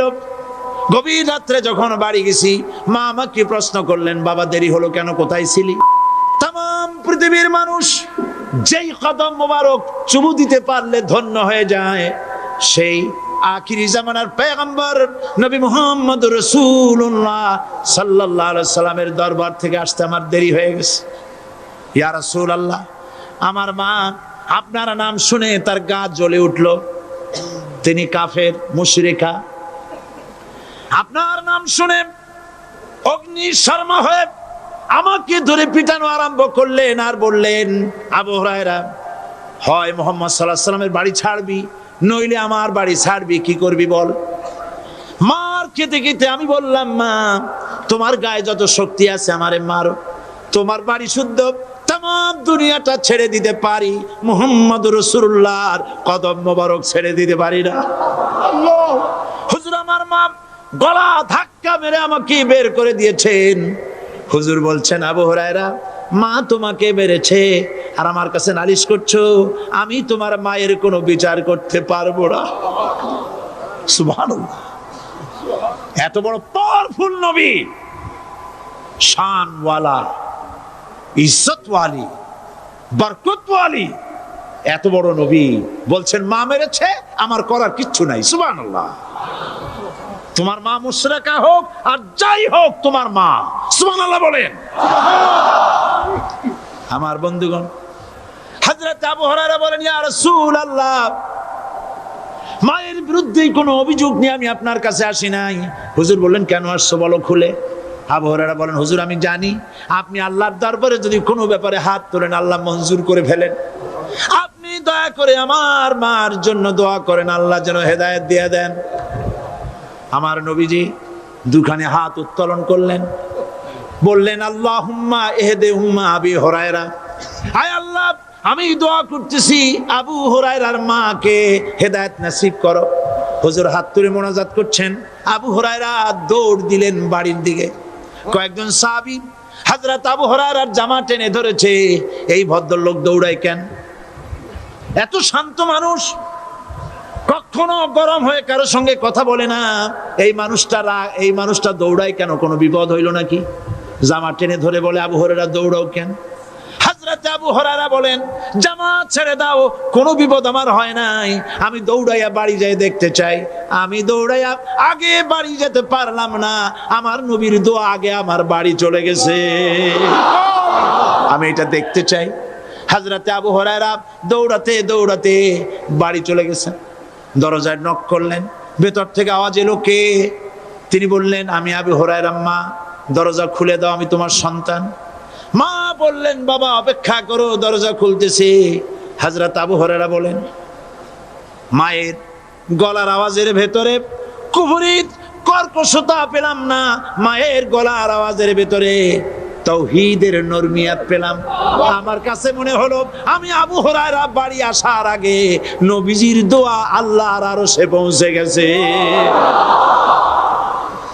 আবু হুরায়রা বলছেন, মা আমার কিছুক্ষণ পরে ঘরের থেকে বেরিয়ে এসেছেন, আমি দেখলাম মায়ের শরীর ভিজা, মাথার চুল দিয়া পানি টপকাচ্ছে। মা আমার বললেন, বাবারে তোমাকে মারার পর আমি নিদারুণ অনুশোচনায় পড়েছিলাম, মনে মনে ভাবলাম, আহারে আমার সন্তানরা আমি কেন মারলাম? সে তো কোনো খারাপ কাজ করে নাই, কোনো খারাপ জায়গায় যায় নাই, এত ভালো মানুষ যার সম্পর্কে লোকেরা খামোখাই মিথ্যা কথা বলে, এই ভালো মানুষটার কাছে গেছে, সেজন্য আমি মারলাম কেন? বাবা গো, আমি আমার ভুল বুঝতে পেরেছি, জীবনের ভুলও ধরা পড়েছে, আমাকে জলদি করে নিয়ে চলো বিশ্ব নবীর দরবারে। হযরত আবু হুরায়রার মা রাসূলুল্লাহর খেদমতে এসে ঘোষণা করলেন, আশহাদু আল্লা ইলাহা ইল্লাল্লাহু ওয়াহদাহু লা শারীকা লাহু ওয়া আশহাদু আন্না মুহাম্মাদান আবদুহু ওয়া রাসূলুহু। আমার ভাইরা, আল্লাহ রাব্বুল আলামিন মানুষ সৃষ্টি করে পৃথিবীতে পাঠায় দিলেন, খাবারের ইন্তজাম করলেন, এগুলি সব আল্লাহর পরিচয়। আল্লাহরে চেনার জন্য বড় বড় কিতাব ঘাটা লাগে না, কিসমতে যদি থাকে দুই একটা দৃষ্টান্ত যথেষ্ট হয়ে যায়। সুবহানাল্লাহ, সুবহানাল্লাহ, দুই একটা দৃষ্টান্ত যথেষ্ট। আল্লাহ পাক সমস্ত সৃষ্টি জগৎকে তৈরি করলেন, সৃষ্টি করলেন, আর তাদের খাদ্যের ব্যবস্থা করলেন। কে করেছেন খাদ্যের ব্যবস্থা? খাদ্য দেন আল্লাহ। কিন্তু অহংকারী যারা, তারা বলে দেশের বাম্পার ফলনের জন্য সমস্ত কৃতিত্ব সরকারের। বলেন আস্তাগফিরুল্লাহ, বলেন নাউজুবিল্লাহ। এদের একজন বলছিল, 3 বছর কিছু দিবার পারুম না। লোকেরা কয় আমরা না খাইয়ে থাকুম, আল্লাহ কয় আমিও দেহুম, কদ্দুর পারো না খাইয়ে থাকতে। ফসল কে দেন? জোরে বলেন, কে দেন? বাম্পার ফসলের ফলনের দাবি সরকার করতে পারে না, এটা কুফরি, এটা শিরক। জমিনের ফসল কে দেন? আকাশের বৃষ্টি কার? পানি কার? সার কার? সব আল্লাহ পাক। আল্লাহ পাক কোরআন শরীফে বলেছেন, লা ইন শাকারতুম লাযীদান্নাকুম ওয়া লা ইন কাফারতুম ইন্না আযাবি লাশাদীদ। আমার নিয়ামতের শুকর যদি আদায় করো বাড়ায় দেব, আর যদি কৃতজ্ঞ হও শুকরিয়া আদায় না করো মস্ত বড় শাস্তি দেব। ফসল দেই আমি, আর শুকরিয়া আদায় করো তোমার বাজানে। ঠিক কি না? শুকরিয়া আদায় করে কার? বাজানে। একটা লোকের, একটি মানুষের যেই প্রশংসা এই সরকার করলো বিগত 4.5 বছর ধরে, একটা মানুষের যত জিকির করলো, প্রশংসা করলো, ছবি টানাইলো, যদি এতটা জিকির এতটা স্মরণ আল্লাহ রাব্বুল আলামিনের করতো, ওদের জন্য আল্লাহর জান্নাতের দরজা খোলা হয়ে যেত। প্রশংসা করবে কার? চিল্লায় বলুন, আল্লাহ পাকের প্রশংসা করো। খেতে দেওয়ার মালিক তিনি। আল্লাহ পাক বলছেন আল্লাহকে, তার পরিচয় আল্লাহ তুলে ধরেছেন, ওয়ামা মিন দাব্বাতিন ফিল আরদি ইল্লা আলাল্লাহি রিজকুহা। এই পৃথিবীর ভিতরে এমন কোন বিচরণশীল জীব নাই যার রিস্কের দায়িত্ব আমি আল্লাহ গ্রহণ করি নাই। সুবহানাল্লাহ বলবেন না? রিস্কের দায়িত্ব কার হাতে? আচ্ছা দেখুন তো, পৃথিবীর সমস্ত সরকারের কাছে বিভিন্ন মন্ত্রণালয় আছে না? খাদ্য মন্ত্রণালয় বলে কোনো মন্ত্রণালয় আছে কিনা? আছে। খালি কয় খামু আর খামু। খাদ্য মন্ত্রণালয় আছে, থাকার পরেও মানুষ না খাইয়া মরে। ঠিক কিনা? এবার একটু তাকান তো, জ্ঞানের চক্ষু দিয়া তাকান। ফরেস্ট এরিয়া, বাঘ আছে কিনা? নাই। সিংহ আছে কিনা? গন্ডার আছে কিনা? হাতি আছে কিনা? বিশাল বিশাল প্রাণী আছে কিনা? জঙ্গলে ছোট্ট প্রাণী থেকে, পোকা থেকে শুরু করে গন্ডার পর্যন্ত, টুনটুনি পাখি দিয়ে শুরু করে ঈগল পাখি পর্যন্ত, নদীর ভিতরে ছোট্ট চুনো পুঁটি থেকে শুরু করে তিমি মাছ পর্যন্ত। প্রাণী তত্ত্ববিদরা বলেছেন সমুদ্রের ভিতরে এমন এমন বড় বড় তিমি আছে যে একটা তিমির ওজন 5000 টন পর্যন্ত হয়ে যায়। 5000 টন তিমিটার ওজন। এর যখন বাচ্চা হয় তখন বাচ্চার দৈনিক দুধ লাগে 50 থেকে 60 মণ পর্যন্ত। কে ব্যবস্থা করে? রুহান মান ফেরেশতা। তো ওর মা যেমন বাচ্চা তো সেরকম হবে। ঠিক কিনা? কে দেয় খাবার? এবার দেখেন তো, আপনার দেশের এই জঙ্গলে কত হাতি আছে। হাতিরা মিছিল করে আসছে যে আল্লাহ আমাদের এখন আর খাইতে যেতে দিতে পারে না, বাংলাদেশের গভর্নমেন্ট কিছু দাও। আসছে না, খাইয়া ক্ষুধার জ্বালায় হাতি মরেছে, বাঘ মরেছে, সিংহ মরেছে। এর কোনো দৃষ্টান্ত আছে? ক্ষুধার জ্বালায় আকাশের উড়ন্ত পাখিরা ছটফট করে মারা গেছে, দৃষ্টান্ত আছে? নদীর মাছেরা ক্ষুধার জ্বালায় ভেসে উঠেছে, না খাইয়া মরে গেছে, দৃষ্টান্ত আছে? মহান আল্লাহ রাব্বুল আলামিন কোরআন শরীফের ভিতরে বলেছেন অনেক প্রাণী এমন আছে যারা তাদের খাদ্যকে সঞ্চয় করে না, খাদ্যকে জমা করে না, আহরণ করে না। সকাল বেলায় একটা খাবার খেলো, দুপুরে কি খাবে তার জানা নাই। শকুন পৃথিবীর মাটি থেকে 3 মাইল উপরে ওড়ে, তার চোখকে আল্লাহ পাক এত তীক্ষ্ণ বানিয়ে দিয়েছেন। এই চট্টগ্রামের কোথায় মরা গরু আছে 3 মাইল উপর দিয়ে দেখতে পায়? সুবহানাল্লাহ করতে ইচ্ছে করে না। এই প্রাণীগুলি, খাবারগুলি কোনো গভর্নমেন্ট জোগাড় করে রাখে নাই। আল্লাহ পাক বলেন সবার খাবার আমি দেই। সকাল বেলায় সমস্ত প্রাণীগুলি, মহাশূন্যে পাখি, পানির ভিতরে মৎস্যরাজি, জঙ্গলের ভিতরে হিংস্র প্রাণী, পোকামাকড় থেকে শুরু করে সবগুলো খালি পেটে সব বেরিয়ে যায়, কারো কোনো খাবারের মজুদ নাই। সন্ধ্যা হতে না হতে সমস্ত প্রাণীগুলির পেট ভরাইয়া আমি আবার যার যার ঘরে বেরায় দেই।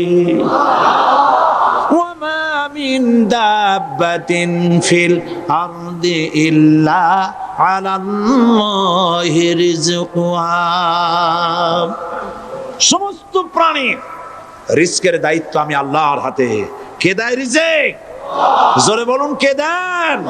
আল্লাহ পাক। কি খাবেন সব আল্লাহ জোগাড় করে দিয়েছেন। তরি তরকারি জোগাড় করেছেন, মাছ জোগাড় করেছেন, চাউল দিয়েছেন, খাবার দিয়েছেন, গোশত দিয়েছেন, সব দিয়ে দিয়েছেন আল্লাহ রাব্বুল আলামিন। সমস্ত জিনিস দিয়ে মানুষকে আল্লাহ পাক তার জন্য আল্লাহ সব করেছেন। খালাকালাকুম মা ফিল আরদি জামিআ। এই পৃথিবীতে যা তৈরি করেছে সব তোমার জন্য। এ হচ্ছে আমার আল্লাহ, এ হচ্ছে আমার কে? আল্লাহ। সে আল্লাহ পাক বলছেন, আল্লাহর পরিচয় তিনি স্রষ্টা, তিনি রিজেক দাতা। এবার আইনদাতা কে? আইনদাতা কে? আরো জোরে বলুন। আইনদাতা আল্লাহ হচ্ছে আল্লাহর পরিচয়। ইনিল হুকমু ইল্লা লিল্লাহ আলা লাহুল খালকু ওয়াল আমর। সৃষ্টি যার, আইন চলবে তার। আমার দেশে আল্লাহর আইন চলছে? আমাদের দেশের কল কারখানা, ক্ষেত খামার, অফিস আদালত আল্লাহর আইন অনুযায়ী চলে? চলে না। বরং আল্লাহর আইনকে মুছে ফেলার জন্য নিজেদের আইন সৃষ্টি করার জন্য প্রচেষ্টা চালানো হচ্ছে। আল্লাহর আইন মানুষের জন্য সব থেকে বেশি উপযোগী, কারণ সৃষ্টি করেছেন কে? বলেন, কে করেছেন? আল্লাহ। প্রত্যেকটি মেশিন আপনি যা কিনবেন, রেডিও হোক, টিভি হোক, যে কোনো যন্ত্র হোক, গাড়ি হোক, তার সাথে একটা লিটারেচার, একটা বই তার সঙ্গে দিয়ে দেওয়া হয়। ওই বইয়ের মধ্যে লেখা থাকে এটা কিভাবে চালানো হবে, অপারেট করা হবে, তার সিস্টেম লেখা থাকে। আপনার ইচ্ছা মতো চালাইলে হবে না। এই মানব গোষ্ঠীকে সৃষ্টি করেছেন। এখন আপনি যদি আপনার আইন মতো চালান, তা কি চলবে? চলবে না। আপনি আপনার আইন মতো চালাচ্ছেন, ভালোভাবে চলতেছে? চলতেছে না। স্বরাষ্ট্রমন্ত্রী বলতেছেন সন্ত্রাসীদেরকে মাটির তলা থেকে খুঁজে বের করা হবে, কিন্তু নাকের উপর দিয়া ব্রিফকেস চুরি হয়ে যায়, উনি তা ধরতে পারেন না। এই হলো আইন। অনাবরত খুন হচ্ছে, অনাবরত সন্ত্রাসী তৎপরতা চলছে। আর ওনারা বলছেন আগের থেকে এগুলি চলে আসছে, একজনের খুনের বিচার না হইলে এরকম খুন তো হইতেই থাকবে। তাহলে খুনকে, হত্যাকে, সন্ত্রাসকে সরকার জাস্টিফাইড করছেন। নাউযুবিল্লাহি মিন যালিক। এই জন্য আইন হতে হবে আল্লাহর। আইন হতে হবে কার? চিল্লায় বলেন, আল্লাহ পাকের আইন হতে হবে। আমি একদিন পার্লামেন্টে বলেছিলাম, আমার দেশের নেতা নেত্রীরা বারবার হজ করতে যান, উমরা করতে যান, সেখান থেকে আসার সময় কি আনেন? আতর, পাথর, সুরমা আর খুরমা, এই কিছু নিয়ে আসলেন। কিন্তু আমি বলেছি, আপনারা কি কিছু চোখে দেখেন না? পার্লামেন্টে এইভাবে বক্তৃতা করেছে, কিছু চোখে দেখেন না? আমি প্রশ্ন করে আমি আবার জবাব দিচ্ছি, আপনারা যারা হজ করতে যান, উমরা করতে যান, হজের কথাই ধরি, এই হজ করতে যখন যান তখন মুজদালিফায় একটা রাত কাটাইতে হয়। সেটা কোন দিন? ইয়ৌমে আরাফার পরের দিন। এই মাঠে দালান কোঠা আছে, এখানে বেড়া আছে, শামিয়ানা আছে, পর্দা আছে, তাবু আছে, কিচ্ছু নাই। লক্ষ লক্ষ নারী আর পুরুষ পাশাপাশি শুয়ে থাকে, তাও সুবহানাল্লাহ কইতে ইচ্ছা করে না। সারা রাত জনে জনে পুলিশ পাহারাদার নাই।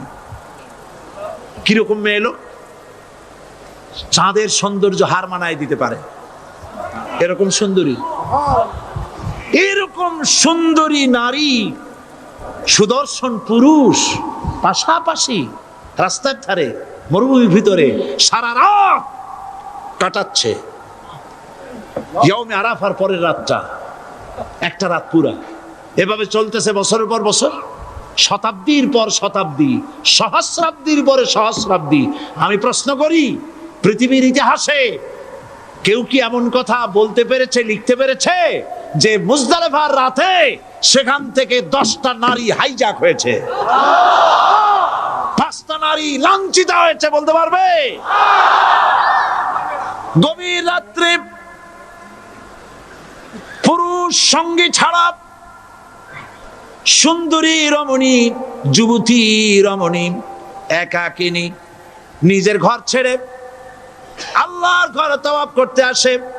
তাওয়াফ সেরে তাহাজ্জুদের নামাজ পড়ে আল্লাহর কাছে মোনাজাত করে একা একা হাজার হাজার লাখো পুরুষের ভিতর থেকে আপন ঘরে ফিরে যায়। কারো বাবার হিম্মত নাই একবার তাকায় সে তো রূপ উপভোগ করার জন্য, আবার তাকায়, অথবা তার আঁচল ধরে টান মারে। আছে ইতিহাস? কথা কন না কেন? সুন্দরী একটা মাইয়া মক্কা থেকে মদিনা থেকে পাওয়া যায় না, 15 দিন হয়ে গেছে। হয়েছে কখনো? এবার জবাব দেন, কেন হয় না? কেন হয় না?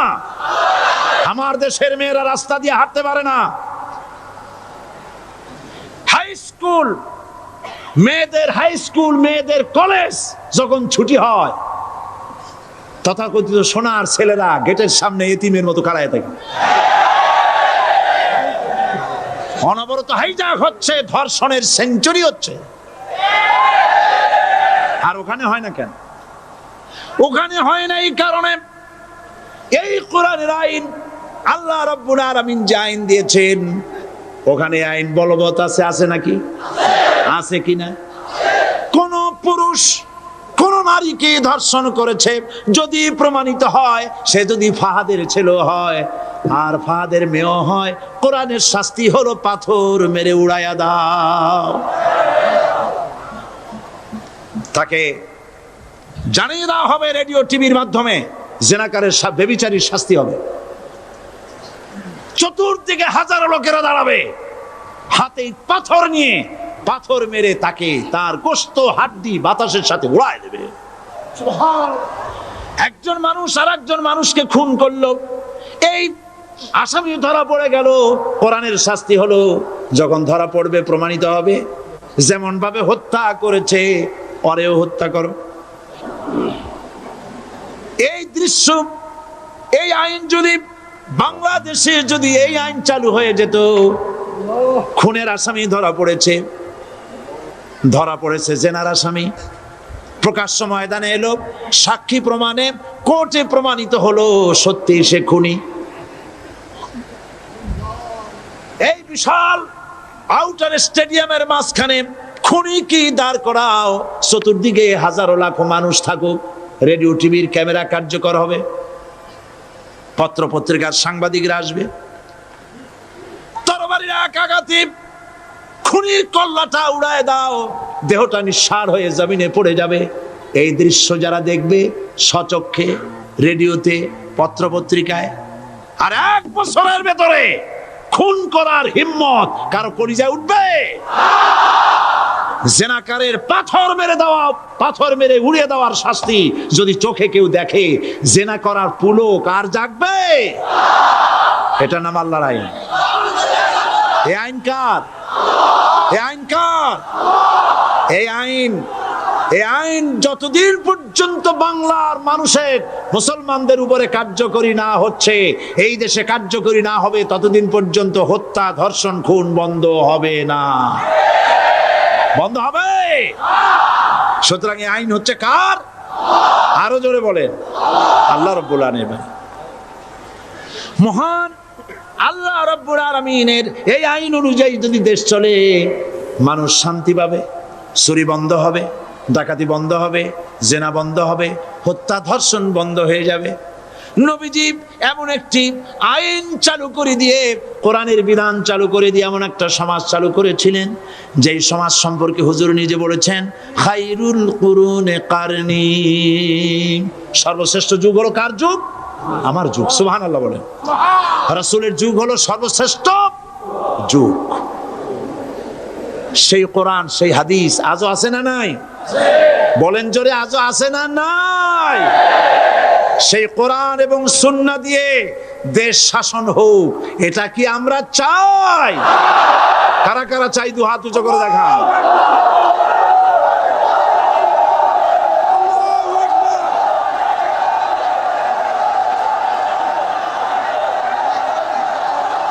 আরে ভাই, আপনারা দাঁড়ায় গেলেন কেন? বসেন বসেন। আমি তো একটা স্লোগান দিতে বললাম। হাত দেখতে চাইছি আমি, মাথা দেখতে চাই নাই। এই সুযোগে কোমরটা সোজা করে নিলেন। আচ্ছা বসেন, আর মহব্বতের সাথে জিকির করেন লা ইলাহা ইল্লাল্লাহ।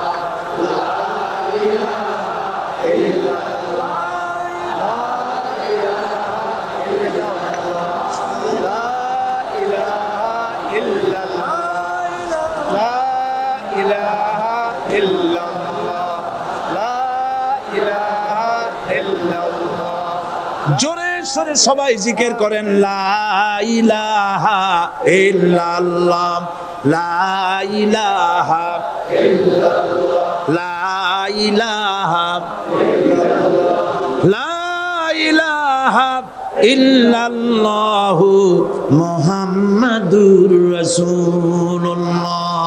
বসুন, আমরা মুনাজাত করব। আল্লাহ রাব্বুল আলামিন আয়াতুল কুরসির ভিতরে আল্লাহর সার্বভৌমত্বের কথা বলেছেন। আল্লাহু লা ইলাহা ইল্লা হুয়াল হাইয়ুল কাইয়্যুম। পড়েন আমার সাথে সবাই, আল্লাহু লা ইলাহা ইল্লা হুয়াল হাইয়ুল কাইয়্যুম। আল্লাহ হচ্ছেন যিনি ছাড়া কোনো ইলাহ নাই, তিনি শাশ্বত চিরঞ্জীব। সুবহানাল্লাহি বিহামদিহি। আগামীকাল এর বাকি অংশ আমি আপনাদের সামনে আলোচনা করব ইনশাআল্লাহ। জোরে বলেন ইনশাআল্লাহ। দাঁড়ানো ভাইরা বসেন। আপনাদের পাশে যারা দাঁড়িয়েছেন অনুরোধ করে বসায় দেন। বলেন যে আর 5টা মিনিট বসেন, আল্লাহর রাস্তায় হাঁটেন না। হ্যাঁ বলেন, বলেন আপনারা যে আল্লাহর রাস্তায় হাঁটেন না, বসেন সবাই বসেন। এত বড় মাহফিলের মুনাজাত, সুবহানাল্লাহ বলেন। চট্টগ্রামের ইতিহাসের শ্রেষ্ঠ মাহফিল, চিল্লায় বলেন সুবহানাল্লাহ। গোটা বিশ্বের কোরআনের শ্রেষ্ঠ মাহফিল, বলেন সুবহানাল্লাহ। যারা বলেন আলহামদুলিল্লাহ। আগামীকাল এ মাহফিলের আখেরি মুনাজাত হবে ইনশাআল্লাহ। বলেন ইনশাআল্লাহ। আমি আন্তরিকভাবে দুঃখিত, প্রতি বছর আমার মা বোনদের জন্য, চট্টগ্রামবাসী আমার মা বোনদের জন্য আলাদাভাবে তাদের প্রশ্নের উত্তর দেই এবং তাদের সামনে কোরআন হাদিসের কথা আলাদাভাবে বলি। এবছর দিন কম হয়ে গেল বলে মহিলারা, মা বোনেরা বঞ্চিতা হয়ে গেলেন। শিশু কিশোরদের জন্য আলাদাভাবে সমাবেশ করা হয়, তাও বঞ্চিত হয়ে গেল। এই বিশাল তাফসীরুল কোরআন মাহফিলের বরকত থেকে চিটাগংবাসীকে যারা বঞ্চিত করলো, আল্লাহ তাদের হেদায়েত নসিব করে দিয়ে। যদি হৃদয় থাকে, যদি হৃদয় বলে কিছু থাকে, বিবেক বলে যদি কিছু থাকে, আর শরীর যদি মুসলমানের পিওর রক্ত থাকে, তাহলে বাড়ি বসে অনুশোচনা করা উচিত, চোখের পানি ফেলানো উচিত ওই সব লোকের যারা এই বরকতপূর্ণ মাহফিলকে বাধা দিয়েছে। আর যাদের কলজের মধ্যে আল্লাহ মোহর মেরে দিয়েছে, এগুলোর তো হেদায়েত হবে না। যাদেরকে আল্লাহ পাক তৈরি করেছেন জাহান্নামের জন্য, ওদের কাছে মাহফিল অসহ্য, সহ্যই হবে না। নাউজুবিল্লাহ বলেন। চট্টগ্রামবাসীর জন্য তাফসীরুল কোরআন মাহফিল নিয়ামত। এই নিয়ামত কিয়ামত পর্যন্ত আল্লাহ টিকায় রাখুন, বলি আমি। আগামীকালের আখেরি মোনাজাতে সমস্ত মুসলমান চতুর্দিক থেকে আল্লাহ পাকের নারা লাগাতে লাগাতে আসবেন। আল্লাহু আকবার, নারায়ে তাকবীর। গোটা চট্টগ্রাম, গোটা চিটাগাং শহর আগামীকাল কোরআনের মিছিলের শহর হবে ইনশাআল্লাহ।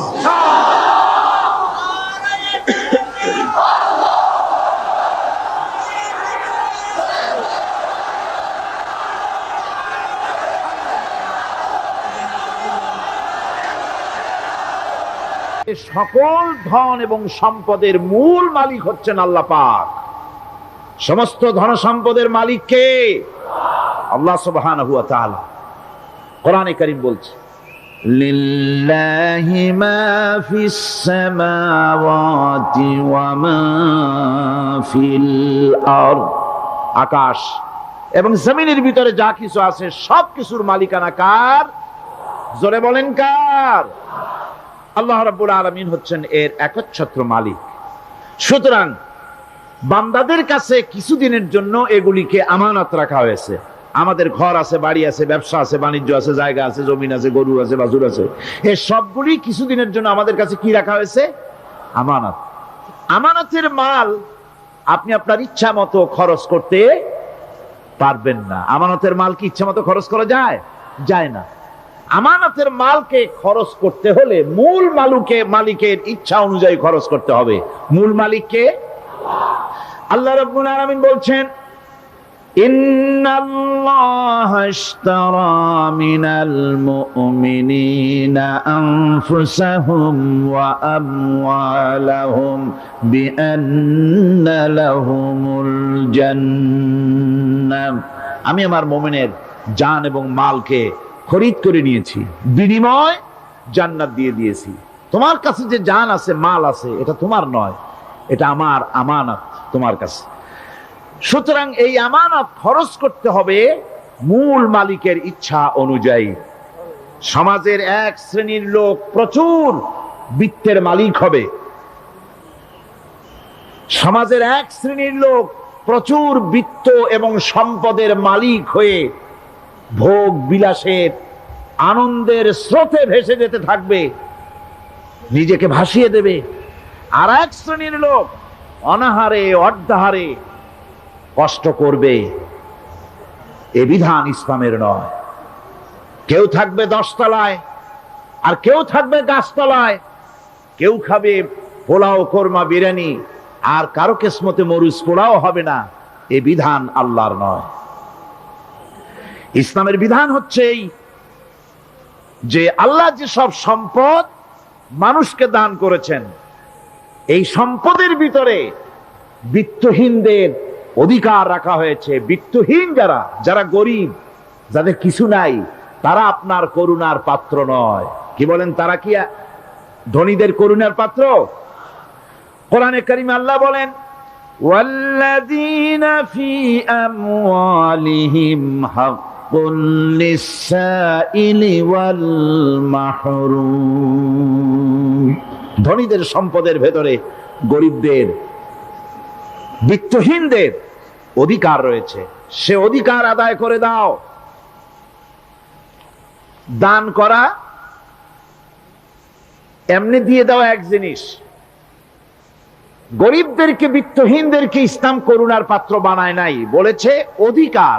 অধিকারটা বড় মজবুত কথা, এ কথার লোড আছে, ওয়েট আছে। আপনার আমার সম্পদের, অর্থাৎ যাদের বিত্ত আছে, বিত্ত সম্পদওয়ালা সম্পদশালী লোকেদের সম্পদের ভেতরে গরিবদের অধিকার রয়ে গেছে। সে অধিকার আদায় করতে হবে। ইসলাম সকল মানুষের দারিদ্র্য দূর করে বেঁচে থাকার মৌলিক অধিকার প্রতিষ্ঠিত করেছে। রাসূল করিম সাল্লাল্লাহু আলাইহি ওয়াসাল্লাম বলেছেন, লাইসা লি ইবনি আদম হাক্কুন সিওয়া হাযিহিল খিসাল, বাইতুন ইয়াসকুনুহু ওয়া সাওবুন ইউয়ারি আওরাতাহু ওয়া জালফাল খুবজি ওয়াল মা। আখরাজাহু তিরমিজি। তিরমিজি শরীফের হাদিসের ভেতরে এসেছে, রাসূল করিম সাল্লাল্লাহু আলাইহি ওয়াসাল্লাম বলেছেন, প্রত্যেকটি বনি আদমের তার বাস করার জন্য একটা গৃহ, এবং লজ্জা ঢাকার জন্য, শীত নিবারণের জন্য তার বস্ত্র, আর ক্ষুধা মিটাবার জন্য তার পানি আর রুটি ইত্যাদির ব্যবস্থা করতে হবে, চাই সে মুসলমান হোক আর হিন্দু হোক আর খ্রিস্টান হোক। বনি আদম, আদমের সন্তান যে মানুষ, যে তার এই অধিকার ইসলাম প্রতিষ্ঠিত করেছে। আজ বলা হচ্ছে খাদ্য, বস্ত্র, বাসস্থান সমাধান দেবে অমুকরা তমুকরা, এরকমের স্লোগান হয় না? ওরা দিতে পারবে না, ওরা দিতে পারে নাই। খাদ্য, বস্ত্র, শিক্ষা, চিকিৎসা, বাসস্থানের গ্যারান্টি দিয়েছে কোরআন, দিয়েছে আল্লাহ রসুল জনাবে মুহাম্মদ রাসূলুল্লাহ সাল্লাল্লাহু আলাইহি ওয়াসাল্লাম।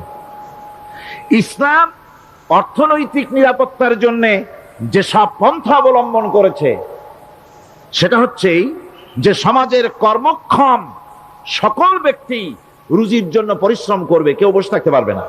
এটা হচ্ছে ইসলামের নিয়ম, কেউ বসে থাকতে পারবে না।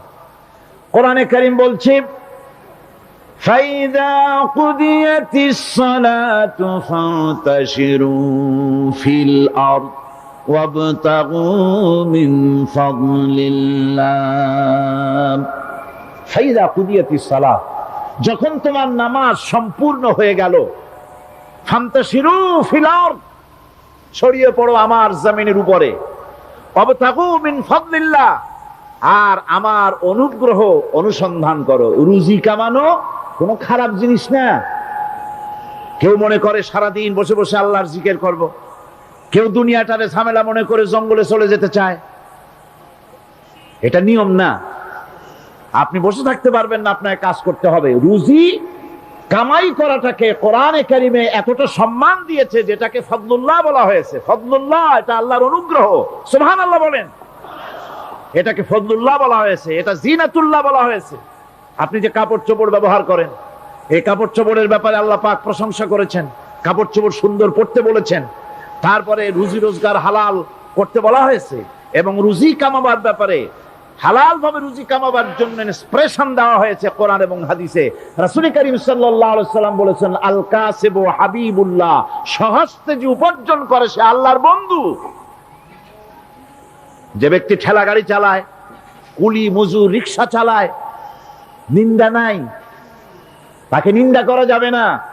রিক্সাওয়ালাও একটা গুরুত্বপূর্ণ দায়িত্ব পালন করছে। কুমার, কামার, তাঁতি, জেলে, ধোপা, নাপিত সবাই কাজ করছে। প্রত্যেক কাজের সম্মান ইসলাম দেয়। সুবহানাল্লাহ কোন। সমস্ত কাজের সম্মান আছে, শুধুমাত্র সম্মান নাই চুরির কাজের, ডাকাতির কাজের, সন্ত্রাসের কাজের, চাঁদাবাজির কাজের, মাস্তানির কাজের। এই সব কাজ নিন্দনীয় এবং এই সব কাজ নিতান্ত বাজে কাজ। এ কাজের কোনো সম্মান নাই। সম্মান হচ্ছে নিজের হাতে কামাই করে সারা দিনে এক মুঠো খাবারও যদি খান, আপনার খাবারের চাইতে হালাল খাবার কারো হতে পারে না। আল্লাহর বন্ধু সোজা কথা না। আল কাসিবু হাবিবুল্লাহ, সহস্ত উপার্জনের এত বরকত। সেজন্য অর্থনৈতিক নিরাপত্তার জন্য সমাজের প্রত্যেকটি কর্মক্ষম লোককে কাজ করতে হবে। কি করতে হবে? নামাজ পড়া হয়ে গেছে, এখন আর বসে থাকা চলবে না। নেমে পড়ুন কাজের জন্য, আল্লাহর অনুগ্রহ অনুসন্ধান করুন। এরপরে আল্লাহ পাক বলছেন, আমার অনুগ্রহ রুজি কামাও, আর রুজি কামাবার সময় ওয়াজকুরুল্লাহ যিকরান কাসীরা লাআল্লাকুম তুফলিহুন।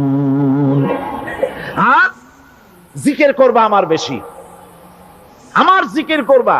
বলা হচ্ছে রুজি অনুসন্ধান করো, আর বলা হচ্ছে আমার জিকির করো। তো জিকির আর রুজি সন্ধানের ভিতরে সামঞ্জস্য কি? সামঞ্জস্যটা হচ্ছে এই যে আপনি যখন উযকুরুল্লাহ কাসীরান, আপনাকে বেশি করে জিকির করতে হবে। জিকির মানে কি? স্মরণ করা। জিকির মানে কি?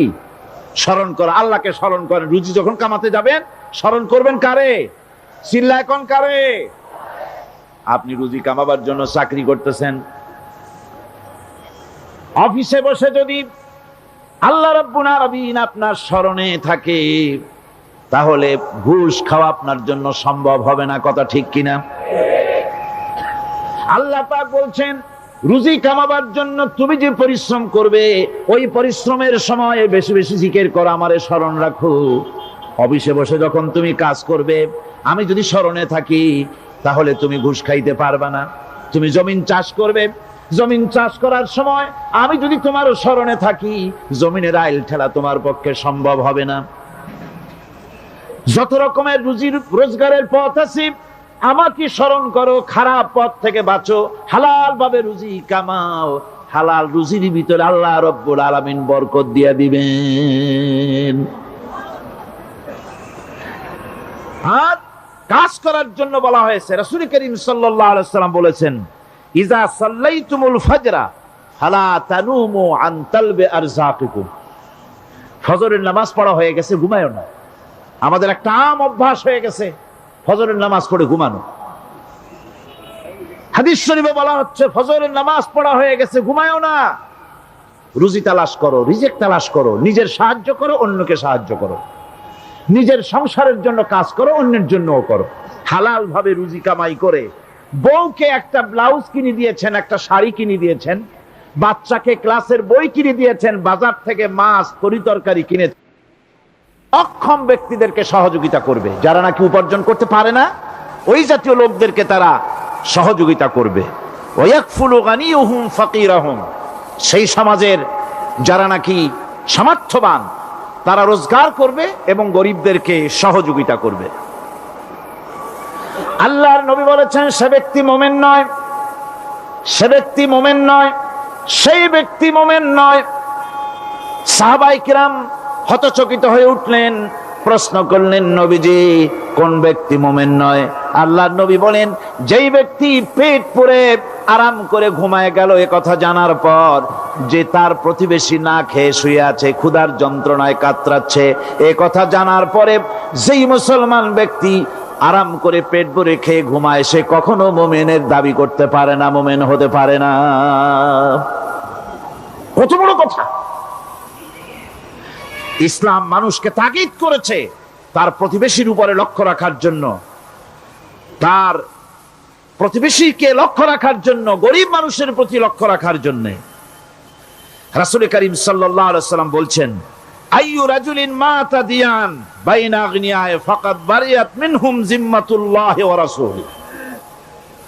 আল্লাহর নবী বলেন, কোন ধনী ব্যক্তিদের মাঝে কোন গরিব প্রতিবেশী যদি না খেয়ে মারা যায়, তাহলে ওই এলাকার বিত্তশালী লোকদের সাথে আল্লাহর সমস্ত সম্পর্ক, রসুলের সব সম্পর্ক ছিন্ন হয়ে যায়। কে বলতে পেরেছে এত বড় কথা? মানুষের অর্থনৈতিক নিরাপত্তার জন্য কত বড় কথা বলেছে ইসলাম, বলেছে বিশ্বনবী জনাবে মুহাম্মদ রাসূলুল্লাহ সাল্লাল্লাহু আলাইহি ওয়াসাল্লাম। আল্লাহ রাব্বুল আলামিন বলেন, ধনীদের হাতে যেন সম্পদগুলি পুঞ্জীভূত হয়ে না যায়, কাইলা ইয়াকুনা দুলাতাম বাইনাল আগনিয়াই মিনকুম, তোমাদের ধনীদের হাতে যেন সম্পদগুলি, সমাজের সম্পদগুলি যেন পুঞ্জীভূত না হয়, সেগুলি বরং ছড়িয়ে আস্তে করে যেন সমস্ত গরিব যেন সাধারণের কাছে যেতে পারে, সে ব্যবস্থা করতে হবে। যাকাত প্রদানের মাধ্যমে ধনীদের কাছ থেকে নিয়ে গরিবদেরকে দিয়ে দিতে হবে। আর বুখারী শরীফের সারা ফাথুল বারীতে হাফেজ ইবনে হাজার আসকালানী রাহিমাহুল্লাহ তিনি বলেছেন, যাকাত যদি ধনীরা না দেয়, যদি কেউ দিতে বাধা দেয়, ফামানিমতানা উখিযাত বিহি কাহরাম, যদি যাকাত না দেয়, জবরদস্তি করে যাকাত আদায় করে নিবে গভর্নমেন্ট। যাকাত দিতেই হবে। মুনকিরিন যাকাত, যারা যাকাত দিতে অস্বীকার করেছিল, হযরতে সিদ্দিক আকবর, হযরতে আবু বকর সিদ্দিক রাদিয়াল্লাহু তাআলা আনহু, তিনি তাদের সম্পর্কে বলেছিলেন, ওয়াল্লাহি লাউ কাতিলান্না মান ফাররাকা বাইনাস সালাতি ওয়াজ যাকাত, অবশ্যই আমি ওই সম্প্রদায়ের লোকের বিরুদ্ধে যুদ্ধ ঘোষণা করব যারা নামাজ আর যাকাতের মধ্যে পার্থক্য সূচিত করবে। যারা নামাজ তো পড়বে কিন্তু যাকাত দিবে না সরকারের কাছে, যাকাত আদায় করবে না, তাদের বিরুদ্ধে যুদ্ধ ঘোষণা করব। ইসলামী সরকার যদি প্রতিষ্ঠিত হয় তাহলে এই যাকাত আদায় করা হবে। যাকাত কেউ নিয়ে বসে থাকতে পারবে না, যাকাত আদায় করা হবে। আমাদের দেশে নিয়ম মাফিক যদি যাকাত আদায় করা হতো, এই দেশ যদি ইসলামী গভর্নমেন্ট হতো, আল্লাহ যেন দয়া করে দেন, কন্যা আমিন। আল্লাহ পাক যদি দয়া করে দেশটার ইসলামী রাষ্ট্র বানায় দেন, তাহলে যাকাত তো আদায় করে নেওয়া হবে। যাকাত দিতে আপনি বাধ্য, গরিব মানুষ থাকবে না। এখনো বাংলাদেশের নিয়ম মাফিক যদি যাকাত আদায় করা হয়, নিয়ম মাফিক মানে সোনার যাকাত, রূপার যাকাত, নগদ ক্যাশের যাকাত, ফসলের ওষুধ সঠিকভাবে যদি আদায় করা হয়, তো একেবারে কম করে হলেও 1000 কোটি টাকা যাকাতের টাকা কালেকশন হতে পারে। এটা কি কম কথা? 1000 কোটি টাকা, এই টাকা আদায় করা হচ্ছে না। এই টাকা আদায় না করার কারণে যে শূন্যতার সৃষ্টি হচ্ছে, এই ভ্যাকুয়ামকে পূর্ণ করার জন্য এগিয়ে এসেছে 7 সমুদ্র 13 নদীর উপর থেকে এনজিওরা। এনজিওরা এসে আমাদের দেশে, সব এনজিও খারাপ আমি তা বলি না, বহু এনজিও আছে যারা এদেশের উন্নয়নের, আর্থসামাজিক উন্নয়নের জন্য তারা প্রচেষ্টা করছে। রাস্তাঘাট, স্কুল কলেজ, চিকিৎসা ইত্যাদির দিকে কাজ করছে। যতগুলি এনজিও আমাদের দেশে আছে তার ভিতরে 52টা এনজিও গোনা বাছা যারা ইসলামের প্রকাশ্য দুশমন, আর এর শীর্ষস্থানে আছে ব্রাক। এই এনজিও গুলি তারা আমাদের দেশে এসে সুদি কারবার শুরু করেছে, পরিপূর্ণভাবে সুদের কারবার। ব্যাংকের থেকে যদি আপনি লোন নেন, তাহলে 15 or 17% ইন্টারেস্ট দিতে হবে। আর ওদের কাছ থেকে যে সুদ, যে টাকা নেওয়া হয়, সেই টাকায় গ্রামীণ ব্যাংক থেকে শুরু করে ব্রাক বলেন, কারিতাস বলেন, অক্সফাম বলেন, অ্যাডাপ বলেন, যেগুলি আছে এগুলি সুদ নেয় 30 থেকে 34% পর্যন্ত।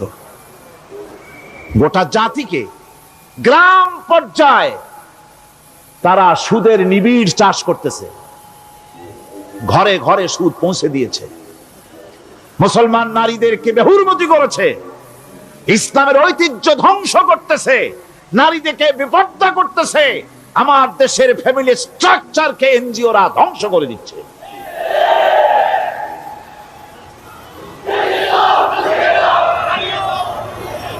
সুতরাং এনজিওরা এই সুযোগটা পেত না। যদি যাকাত কালেকশন করা হতো, আর যাকাত দিয়ে, যাকাত যে সব জায়গায় খরচ করতে হয়, সেই খরচ করার জায়গাগুলিতে সঠিকভাবে যদি ব্যয় করা হতো, এই অবস্থা হতো না। বাংলাদেশে সম্পদের অভাব নাই। যারা বলে বাংলাদেশ গরিব, আমি তাদের সাথে একমত নই। আক্ষরিক অর্থে বাংলাদেশ গরিব নয়, বাংলাদেশে সম্পদ আছে।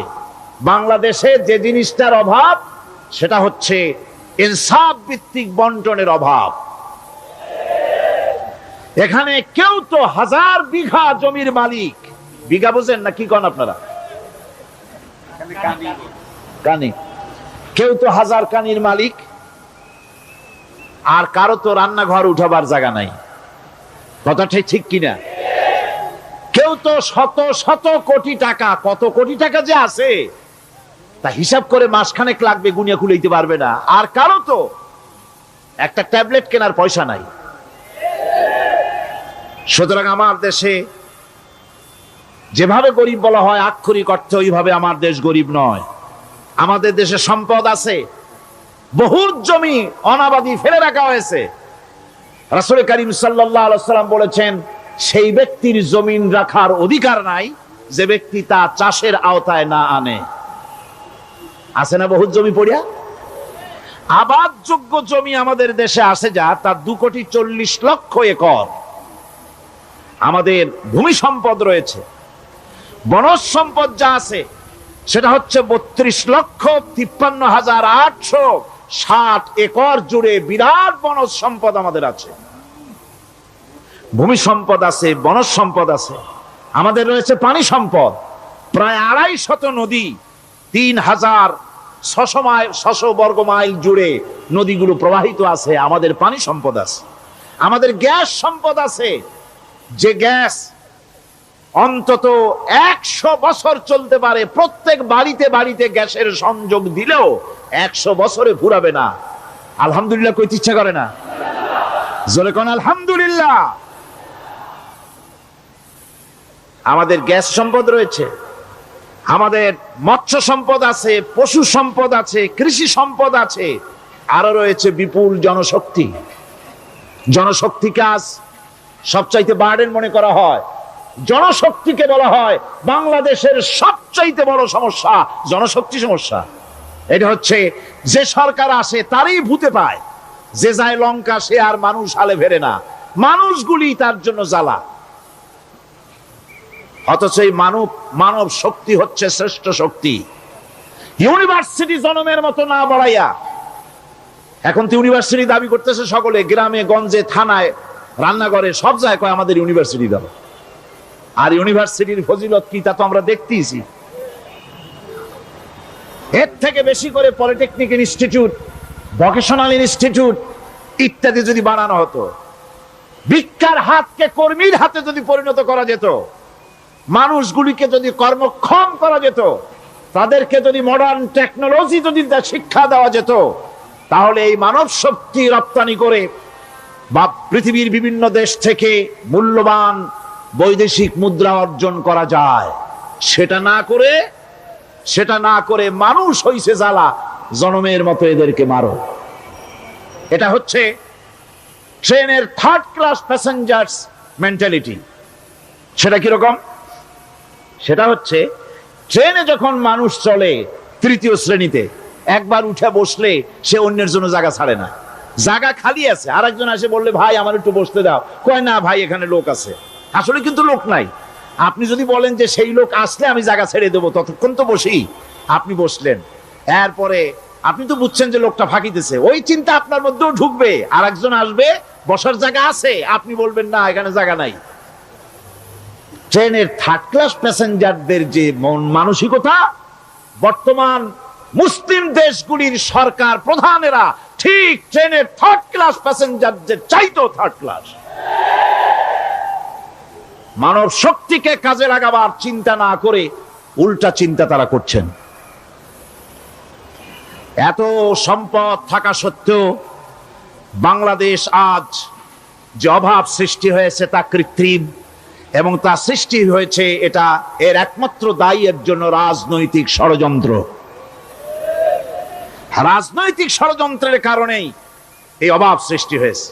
গোড়া থেকেই আমাদের দেশটি ষড়যন্ত্রের শিকার। প্রথমে ব্রিটিশ বেনিয়ারা 200 বছর পর্যন্ত গোলামির জিনজির পরিয়ে দিয়েছে। 200 বছর গোলামির পর দ্বিজাতি তত্ত্ব এবং মুসলিম সংখ্যাগরিষ্ঠতার ভিত্তিতে 47-এর আজাদি, তারপর পশ্চিমাদের শোষণ বঞ্চনা থেকে মুক্তি লাভের জন্য 71-এর আজাদি, এরপরে দেশের 90% হচ্ছে মুসলমান। 90% কারা? চিল্লায় বলেন না কারা? পৃথিবীর এই দ্বিতীয় বৃহত্তম মুসলিম জনগোষ্ঠীকে খ্রিস্টান আর ইহুদিরা তারা চেয়েছে জনগণকে খ্রিস্টান বানাতে। আমাদের দেশের জনগণকে তারা চায় খ্রিস্টান বানাতে। যারা কমিউনিস্ট তারা চায় আমাদেরকে নাস্তিক বানাতে। আর পার্শ্ববর্তী দেশের পেইড এজেন্ট যারা আমাদের দেশে আছে তারা চায় পৃথিবীর নিকৃষ্টতম কুহুরি মতবাদ, ধর্ম নিরপেক্ষ মতবাদের মাধ্যমে গোটা জাতিকে ধর্ম থেকে দূরে সরিয়ে দিতে চায়। সুতরাং এই ষড়যন্ত্রের শিকার হয়ে আছে বাংলাদেশ। বাংলাদেশের এই আর্থসামাজিক প্রেক্ষাপটে ইসলামের বিধান ছাড়া, আল্লাহর দেওয়া বিধান ছাড়া এর কোনো মুক্তি নাই, এর নাজাতের কোনো পথ নাই। আল্লাহ রাসূল ক্ষমতা আরোহণ করলেন, রাষ্ট্রের মালিক হলেন, প্রেসিডেন্ট হলেন। রাসূলুল্লাহ কি হলেন? আল্লাহর নবী প্রেসিডেন্ট হলেন। সমাজের গরিব দুঃখীদের ব্যাপারে নবীজি বললেন, মান তারাকা মালান ফালওয়ারসাতিহি ওয়া মান তারাকা দিয়ান আও কুল্লা ফালিয়াতিনি ফাইন্না মাওলাহু, রাওয়াহুল বুখারী। নবীজি বলেন, যে ব্যক্তি মারা গেল, মরে যাওয়ার পর তার যে সম্পদ থাকবে, এই সম্পদগুলি সে যে সন্তান, স্ত্রী, পুত্র যাদের রেখে গেছে তা তাদের জন্যে। আর যদি সে ঋণগ্রস্ত, যদি ঋণ অবস্থায় সংসারকে রেখে যে থাকে, তাহলে তার ঋণের বোঝা, ঋণের পরিশোধের দায়িত্ব আমি মুহাম্মদ সাল্লাল্লাহু